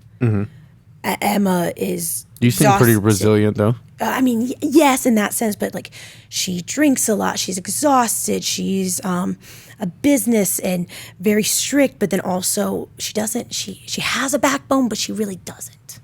She was by an abusive partner, and the only reason she stayed was for the kid, and she just. So she developed habits. She developed coping habits to get through the days because of the bad relationship. And I can connect on the habits, but I never was. I guess there was one moment in my life I could kind of get dark with her, but it's one of those where I like the idea that I really separated her, and how I did that through my actual attire was I had a wedding ring. And when that wedding ring was on, you became her? I was her. Nice. I was all her. And it was so funny. It's that scary of method acting where there is a scene where I have a whole bunch of bruises and everything, and I'm driving home. It's post-set, everything. I'm driving home. Music's playing. I am feeling it. I'm sitting and I'm not playing. I'm not singing to the music. I'm not doing anything. And it's not till I'm at a red light and I feel this family looking at me with concern. As I turn around, I realize, oh my God, I'm still Emma. I take off the ring. I blast some happy music. And then the next night I'm all, and they're looking at me like I'm fucking crazy. But it hit me like a ton of bricks. I forgot to take Emma off on set. Mm-hmm. And because of that, she lingered in me as I drove home. And I don't ever want to bring my character home with me. Yeah. Those ones, I can't because... It's too deep. It's too emotionally draining. It really is. Oh, my God. And then I get home and I wash it all off. You have to. Luckily, again, my directors in college taught me you have to be healthy schizophrenic is what Dr. Saad would say. She's never been more right. That sounds fucking awesome. It sounds about right, yeah. Because you have to get dark enough to get to the character, but at the same time, you need to have methods to snap the fuck out of it. Mm-hmm. And I, my favorite method is I'll go outside, I jam my favorite song, I Want to Dance with Somebody by Whitney Houston, and I dance her out of my body. And there's been quite a bit of scenes, especially in this movie, where I had to dance out because she was in me, and I needed her out because it was... I don't like staying in dark places for too long. I'm a very optimistic, very positive person, but in my life, there have been moments where it has been dark, and I allowed the darkness to kind of take over. Not to the point where I guess it showed to everyone else, and that's the scary part. I'm really good at hiding it. So, but it was internal hate for myself. So when I get dark, I don't want to stay there because it reminds me of her. Mm-hmm. And her is still me, but she's healing. Yeah. And she's better, she's stronger, she's able, she's resilient now. And that hurt is always going to be there, and it's helping you become the person that you are now. And I'm grateful for it because it helps me as an actress. Yeah, because you have things that relate to pain that you could bring about because you have memories or times that you could refer back to and relive mentally in your head and draw that emotion from those times. How do you get into that mindset when, like, say you have a scene, your normal bubbly self, and you get to a scene and you have to be fucking either one, an evil bitch, or you have to be two, like, down and depressed, and you're fucking just like crying or just like... Oh, crying is my least favorite thing to do. I always try to tell directors, try to get me around my period because I can easily cry then. I know that sounds weak, but like I am a sensitive bitch then. Any other time I'm really tough. I grew up really hard as in the sense of emotions. I don't cry in front of people. I hide in the bathroom. I'm one of those. Mm-hmm. Unless it's real bad, I don't cry in public.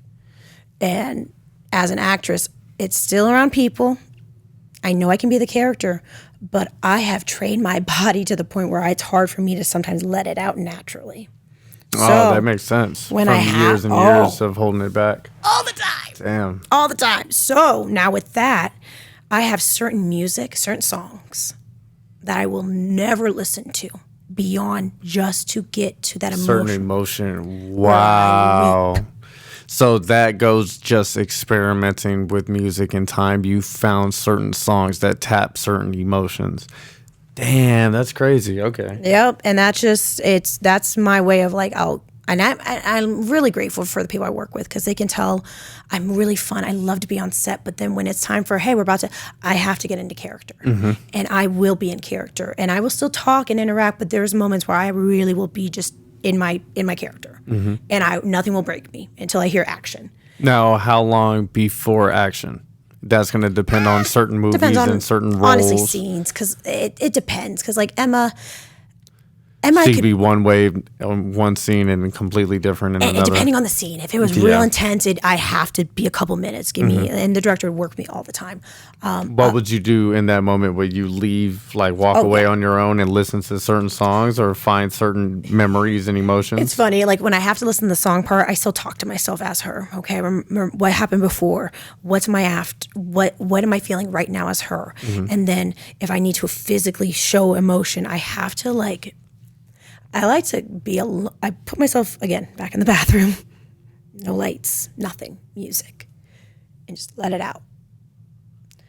Sometimes, depending on the scene, I've actually had one director where it was like a crying bed scene, so I was able to lay in bed, put my headphones in. Get it going, tuck it under, and he just went whenever he could. I just said, give me 15 seconds. Nice. And then whenever you want, go. And please let me know when you're done so I can be done. And it's not that I listen to it as he's playing action or anything. I literally listen to it.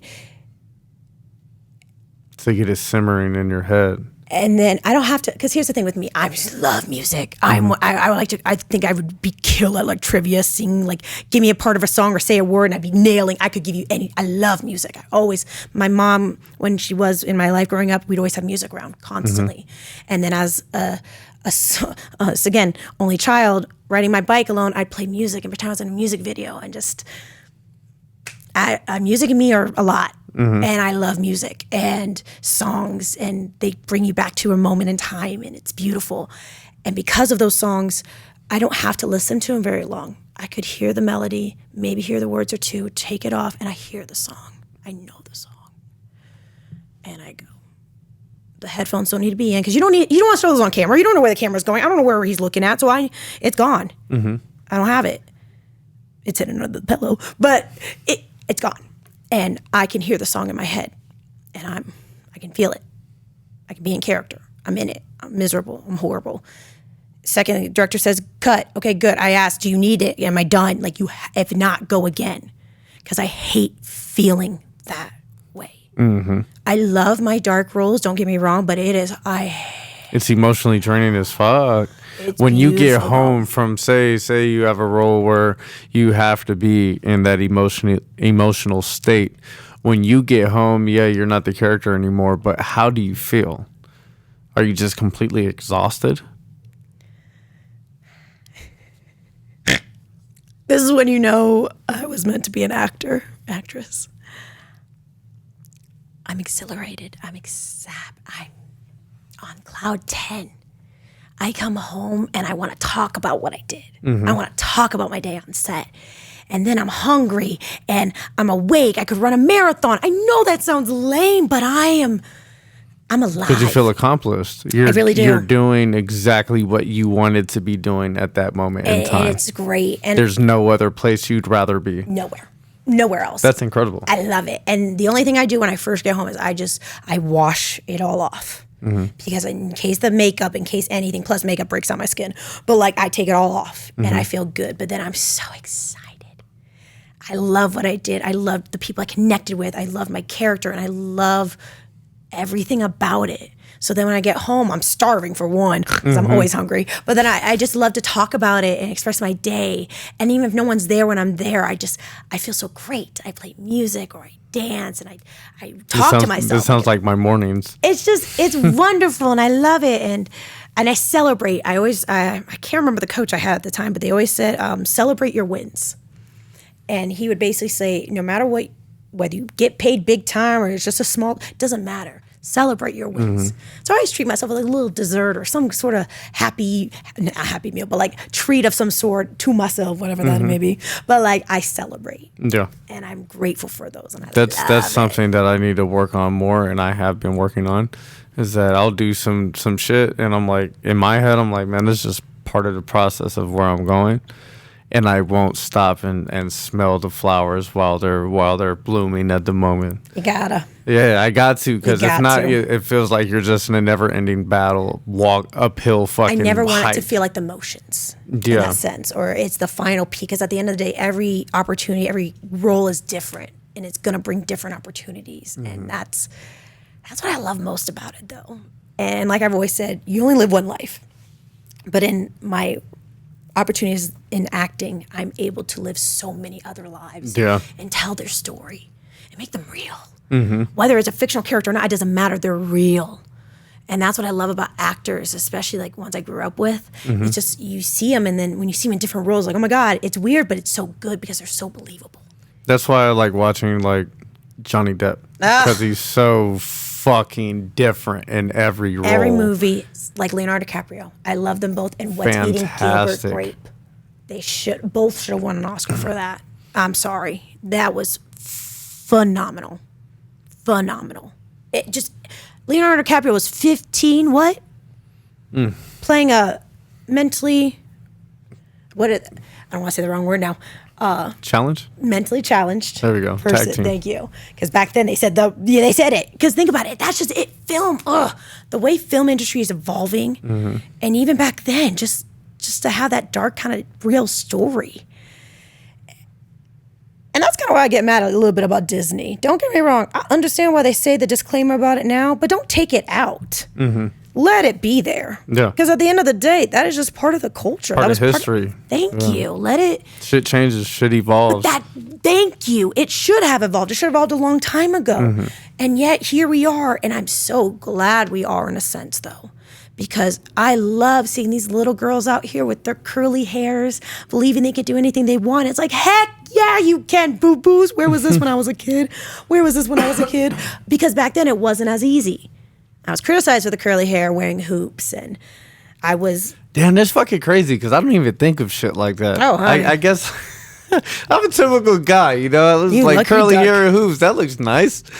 You lucky son of a gun. See, I don't know what guys really thought of at that age either, in that sense of like what made them feel like different. Because for me, I was different. Because again, now it's not a big deal, but there I was, I'm probably one of the minority kids and I didn't know it.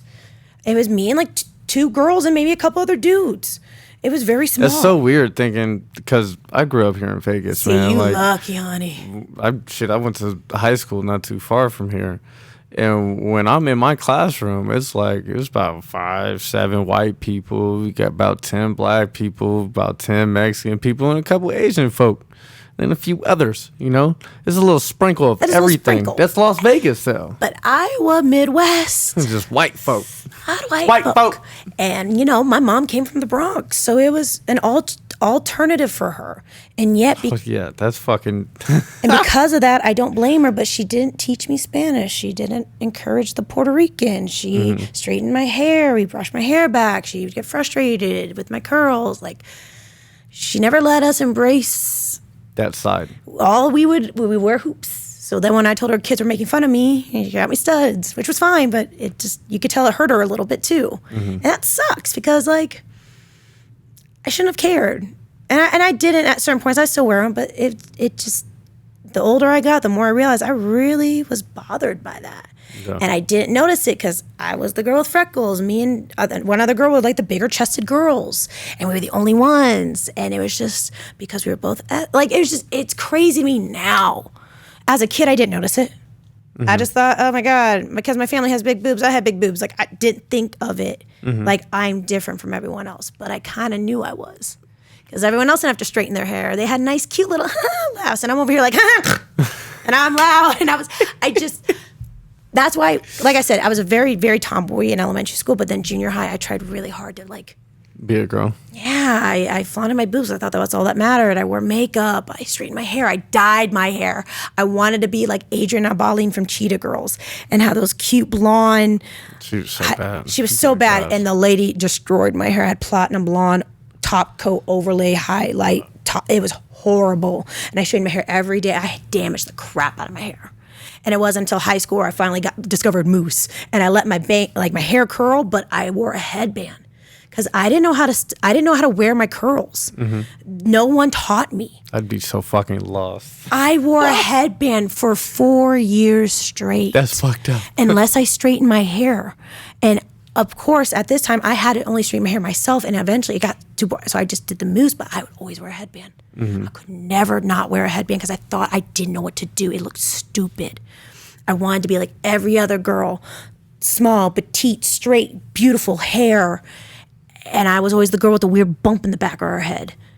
I was not bigger, but I was curvier. And it's just, now that I think about it, it's like, damn. Now, oh hell, I wish I could tell younger me, don't give a shit, bitch. Do you, honey. Do not try to be like everyone else because you are one of a kind. Yeah. And it wasn't until college where I got that.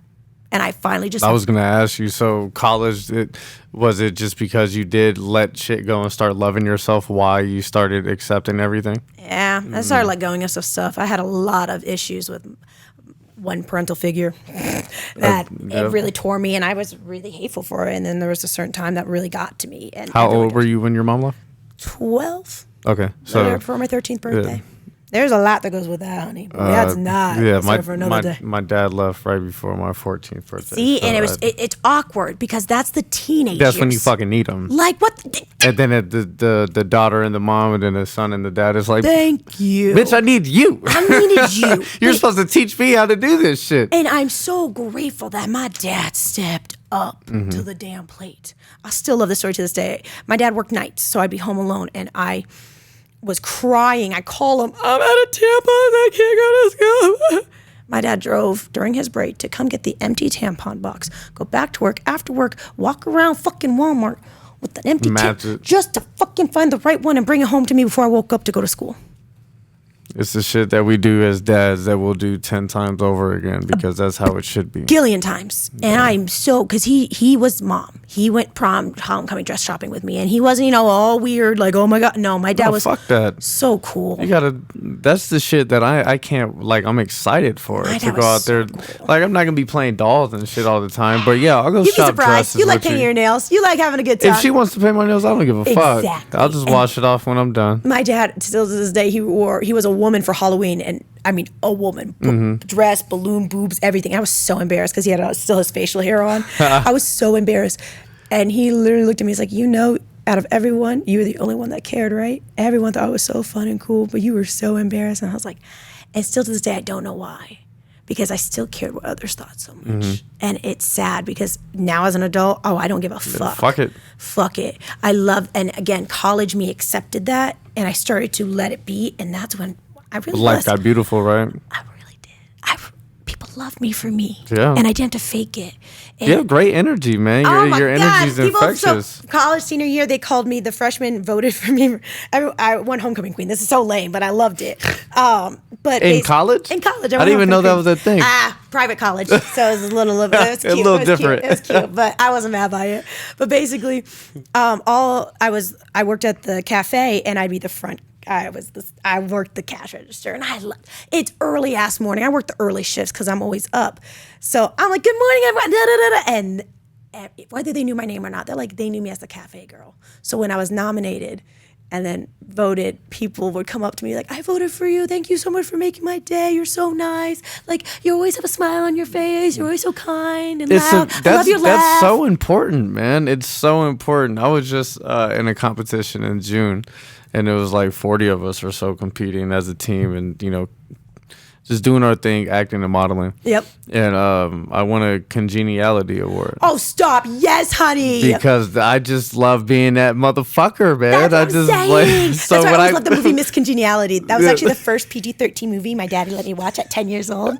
I still love it to this day. You're rock, Sandra Bullock. Shit. Yeah, she is the shit. She is the shit. Oh my God. Fabulous actress. But there's something about when you think of those times where you cared and now I wish I did it. And what I could have been then if I did. But you realize that at such a young age, we're not even in our 30s yet. So it's like, motherfucker, we got it figured. Well, we ain't got it figured out, but we got it figured out. More than what? Very early. It's funny because acceptance and self-loving and appreciating your alone time, appreciating the quietness, finding the quietness. And that was hard for me at first. Oh, that was a bitch. It really was. I got so much going on in here at all times. Constantly. I have 7 conversations going on right now in addition to yours. That's what I'm saying. And you try not to, but at the same time, it's like my mind goes everywhere. And they're like, oh, you have ADHD. What woman tried to diagnose me with ADHD? And I was like, woman, please. I have a I mild just think form. a lot. I really got a lot going on, but I am fine. And it's really because she was like, "You move too much." I was like, I'm a goer. Sorry, I've been like this since I was a kid. I want to sit down. Like, that's your problem, not mine. It's so funny because I don't understand how people can like look at someone and just be like, "You have this. You need." They scratch their finger. They're like, "Ooh, that smells like ADHD right there." Like, what the crap? What? It's like my finger itch, bitch. Like, calm down. But it's whatever. Because I think people who have the time to criticize or negatively impact our life have nothing else going on for them. Yeah. I feel really bad for them. Because when you have a lot of shit going on, you don't have time to worry about other motherfuckers. Thank you. I don't give a fuck what you're doing. Nope. I'm trying to get this podcast set up. I'm you. trying to edit the last one. Oh, dear Lord. Hey, Alicia, head on that. I'm trying to make my YouTube videos more consistently. And Man. your girls dropped like 2 weeks, so I got to work on my shit. I'm going to try to do a birthday challenge every month of October. Every day in October, posting some sort of content and then continuously trying to make my videos happen at least weekly for YouTube because I got to get that shit together. Man, I'm right there with you. Oh, honey, Consistency is key, but when life is life and it's a motherfucker. It's a balance. It really is. You got to try your best and stay sane. And I try to teach the kids this. It's like, yo, if you have time to sit on your butt and watch Netflix, scroll on your phone, you got time to edit. You Come got on time now. to edit them Blend videos. it in there, give a little 15-minute break, and then get back to it. Go Oh, yeah. make that thumbnail. When I'm hitting a bong, I'm going to be making a thumbnail or editing a video, you know? And that's just it. It's like, I gotta, and I've always been that way in like multitasking, but lately I've just been like, oh, I feel like I need a nap. Yeah. Yep. And it's not no quick nap like I did in college. I like need in 3 or between 4 classes. hours of the motherfucker. The other day I tried to take like not even like a little hour nap. And it accidentally became 3. 3.5 hours Yeah. later. And I still made it to the gym somehow, but I was so tired. Because these games never stop. Oh, never, honey, never. But I never also prefer fucking the gym stop. in the morning. Let's be real, it's always better. I've been going to the gym at noon Ew. every day for like the last 5 months or whatever. Why? Because I can. Is that the only time you can fit it in, kind of thing? No. I have many of options. So why noon? Oh, that's where my dogs go. So 12 o'clock class at F45, the Oh, there you motherfucking go. goes Okay, that's down. awesome. Okay. But now that I'm about to get a job, I'm gonna have to change my times. But that's neither here or there. But No, we always got to keep the job going. But Yeah, 'cause we a hustler. as long as you make time for the gym. I'm always so sick and tired of people complaining. I don't got time for this. I don't got time to work out. I don't make have time. Thank you. Get the fuck off your phone. Wake up a little bit earlier. Make time. It's important. It's your health. It's your life. It's your happiness, motherfucker. If you want it, you'll go get it. So you mentioned October. So by the time this podcast drops, we're going to be very fucking close to October, if not in October, right? Oh! So with that being said, we got to talk a little bit of scary movies before we get out of here. Of course we do, honey. So anybody that knows me knows my favorite scary movies is a toss-up between the original Halloween and Evil Dead 2. As you can see, I got my shits up there. Of course you do. What is some of your favorite Halloween movies? And I don't know, do you have any traditions or anything in October that you like to do? Oh, it's so funny that you say that because I didn't get my name this way, just by the way, but I'm a scaredy cat. And scary movies scared me a lot as a kid, almost to the point where my mom loved it. I mean, my mom loved scary movies. So when she was in my life, I still remember going to the movie theater to see When a Stranger Calls. And your bitch is like this, screaming. But luckily we went, I don't remember what night, it must have been the opening night because everyone in the theater was screaming. So I felt so not alone. And it was so fun, but it was so scary. And then the ending was horrible. But here's my tradition with that. I will watch scary movies in and around my birthday because I'm a Halloween baby, aka October 26th. Okay. So around that time, I always get into scary movie moods. Oh, Dirty 30, and it's coming up soon. Oh, good for you. Thank you very much. So it's one of those where I'm like, ooh. So I do like scary movies now as an adult, but as a kid, I was petrified.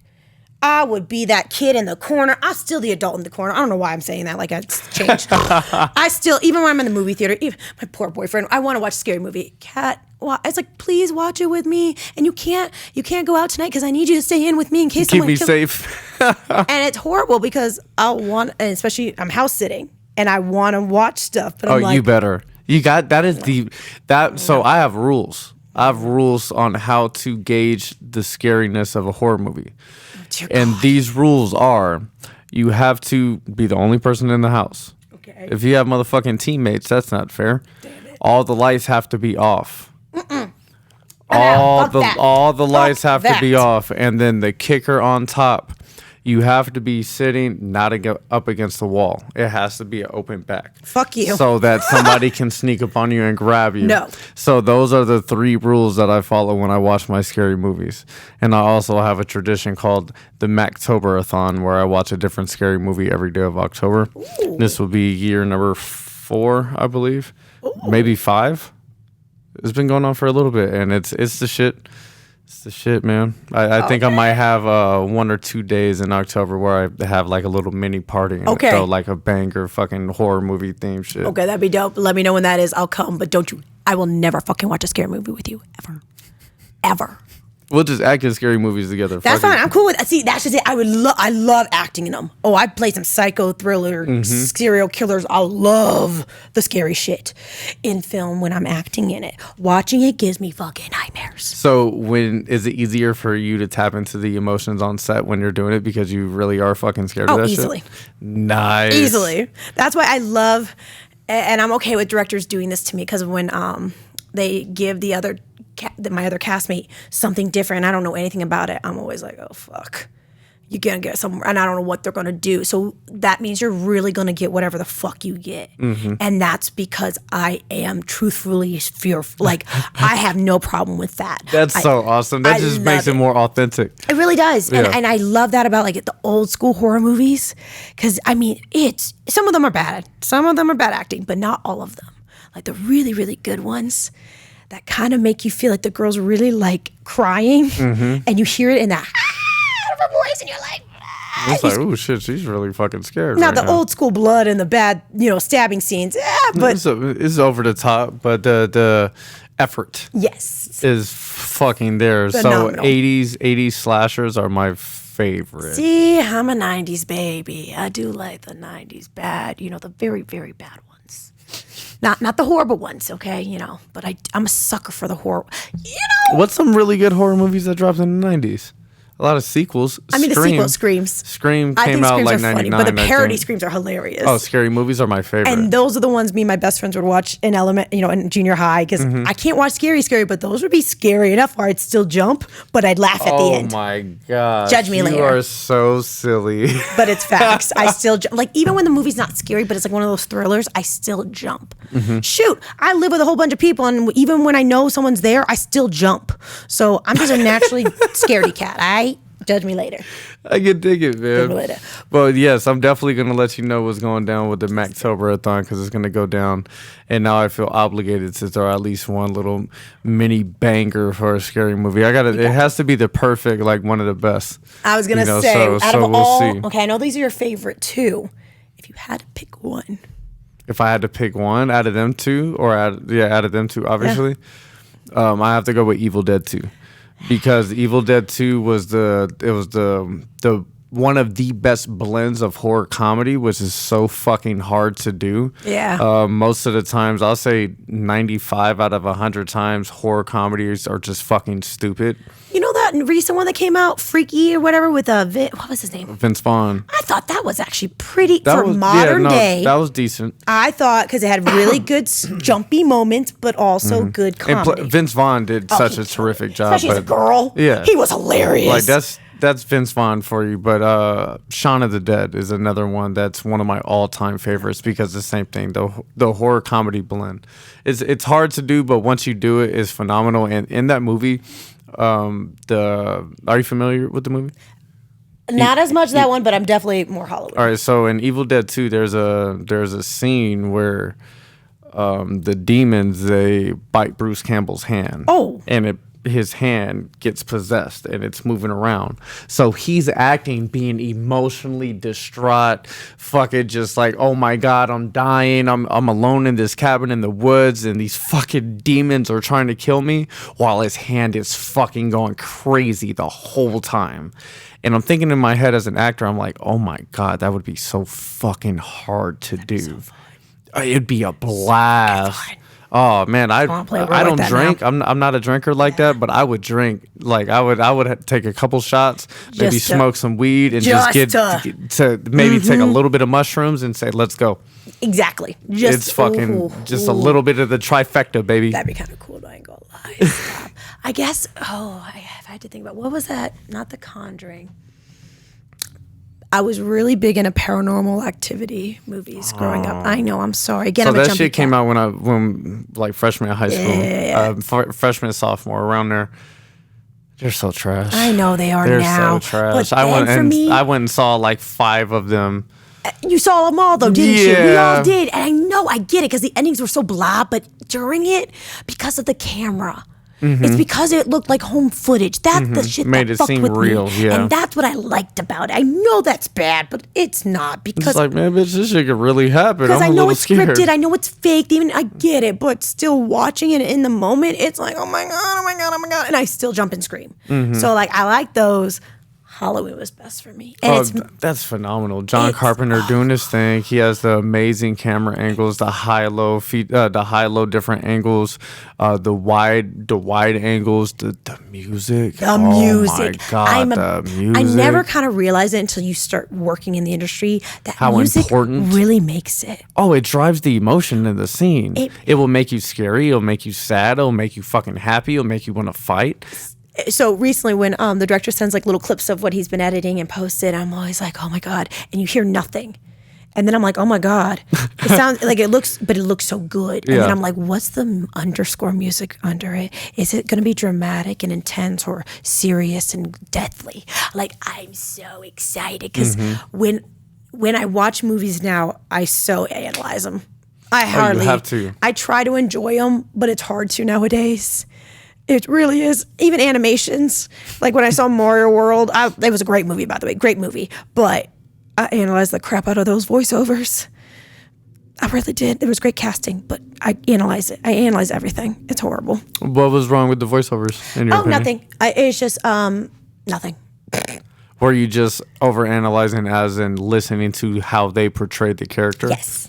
And then I started to criticize little things like, out of all the people you casted, those or not those. And then again, like Peach's song, come on, phenomenal. But Jack Black. He's a phenomenal. I was just gonna say, anytime you put Jack Black into something, he's going to give you that if you let him. I mean, Jumanji, bro. School of Rock. So my God, School of Rock. That man he's phenomenal. He's funny. He's phenomenal. Tenacious D. Oh my God. Oh my! The scene where he first meets the other dude and they're at the beach and they're just going crazy, jamming out together.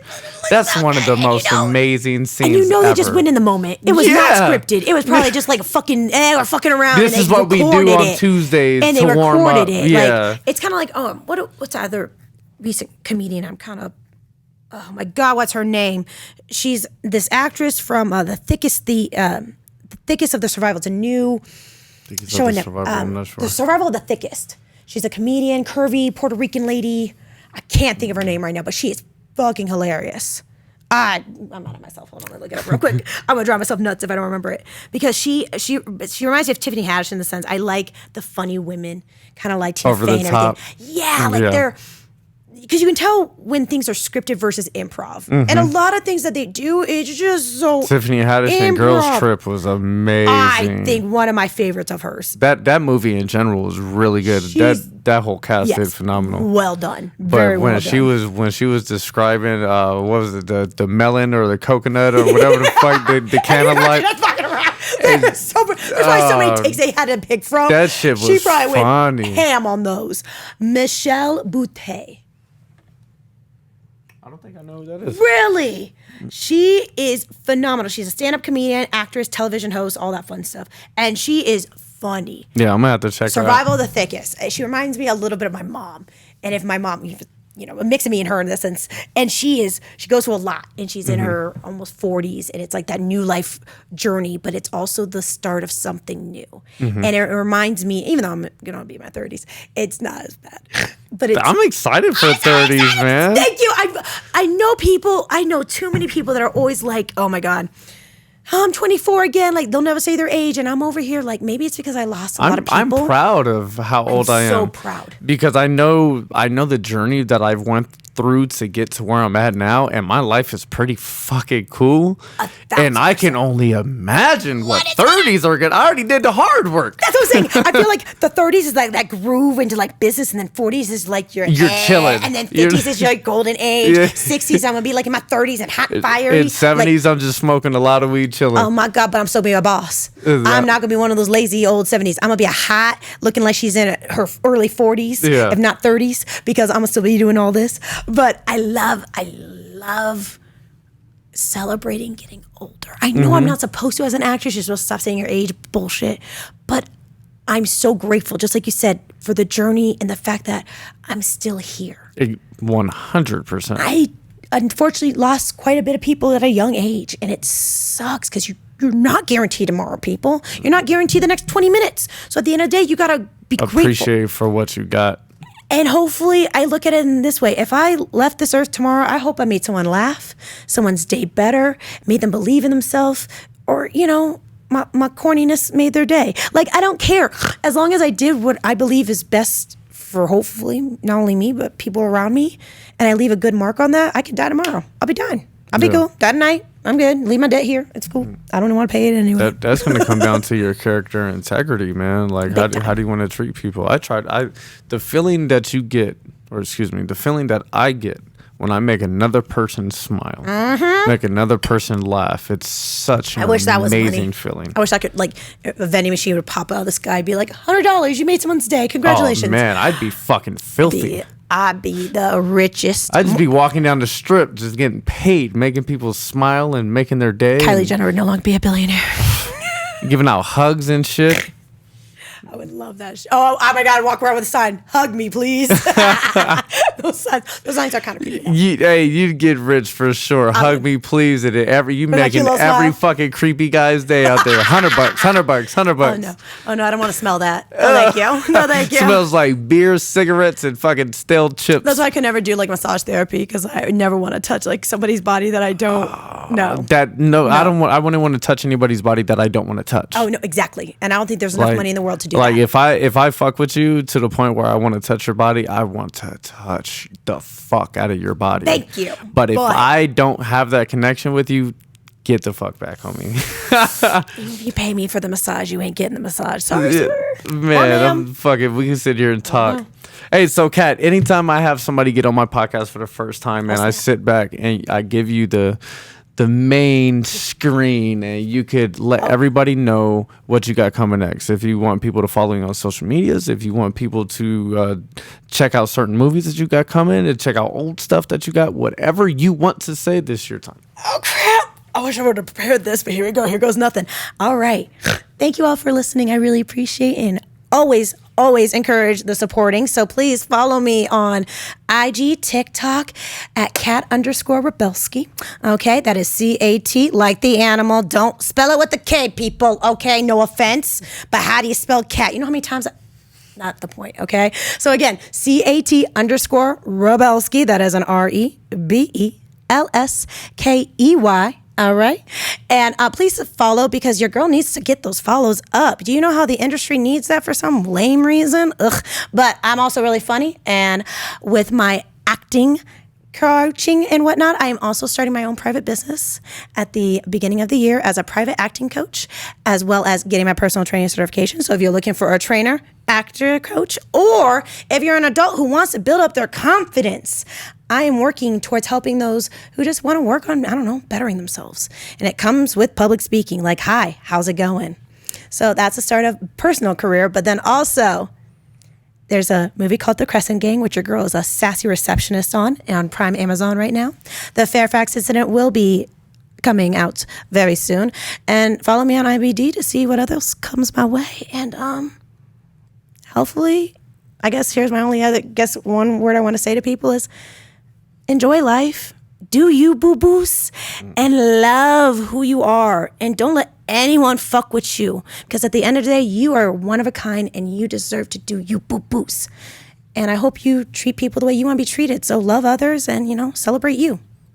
Hell yeah, man. That's all I got. That's a perfect ending to this amazing episode, Kat. I want to thank you again for getting on Talk Smack with Mac. Talking a lot of good shit. It was cool getting to know you. This was so much fun. Yeah, man, I had a blast. It was a pretty good time. But that sums it up for this episode of Talk Smack with Mac. Kat, thank you again. I'm sure I'm going to be seeing you again. You're going to be having some fucking more movies and dropping and football seasons going. And yeah, make sure I talk about that more next time. And I'll be ready for that. Yeah, you'll be ready. I'm going to have you take some notes, man. But it's going to be some good shit. We're going to have a good time. But until then, man, we are out, people. Peace. Bye, boos. Let's talk smack.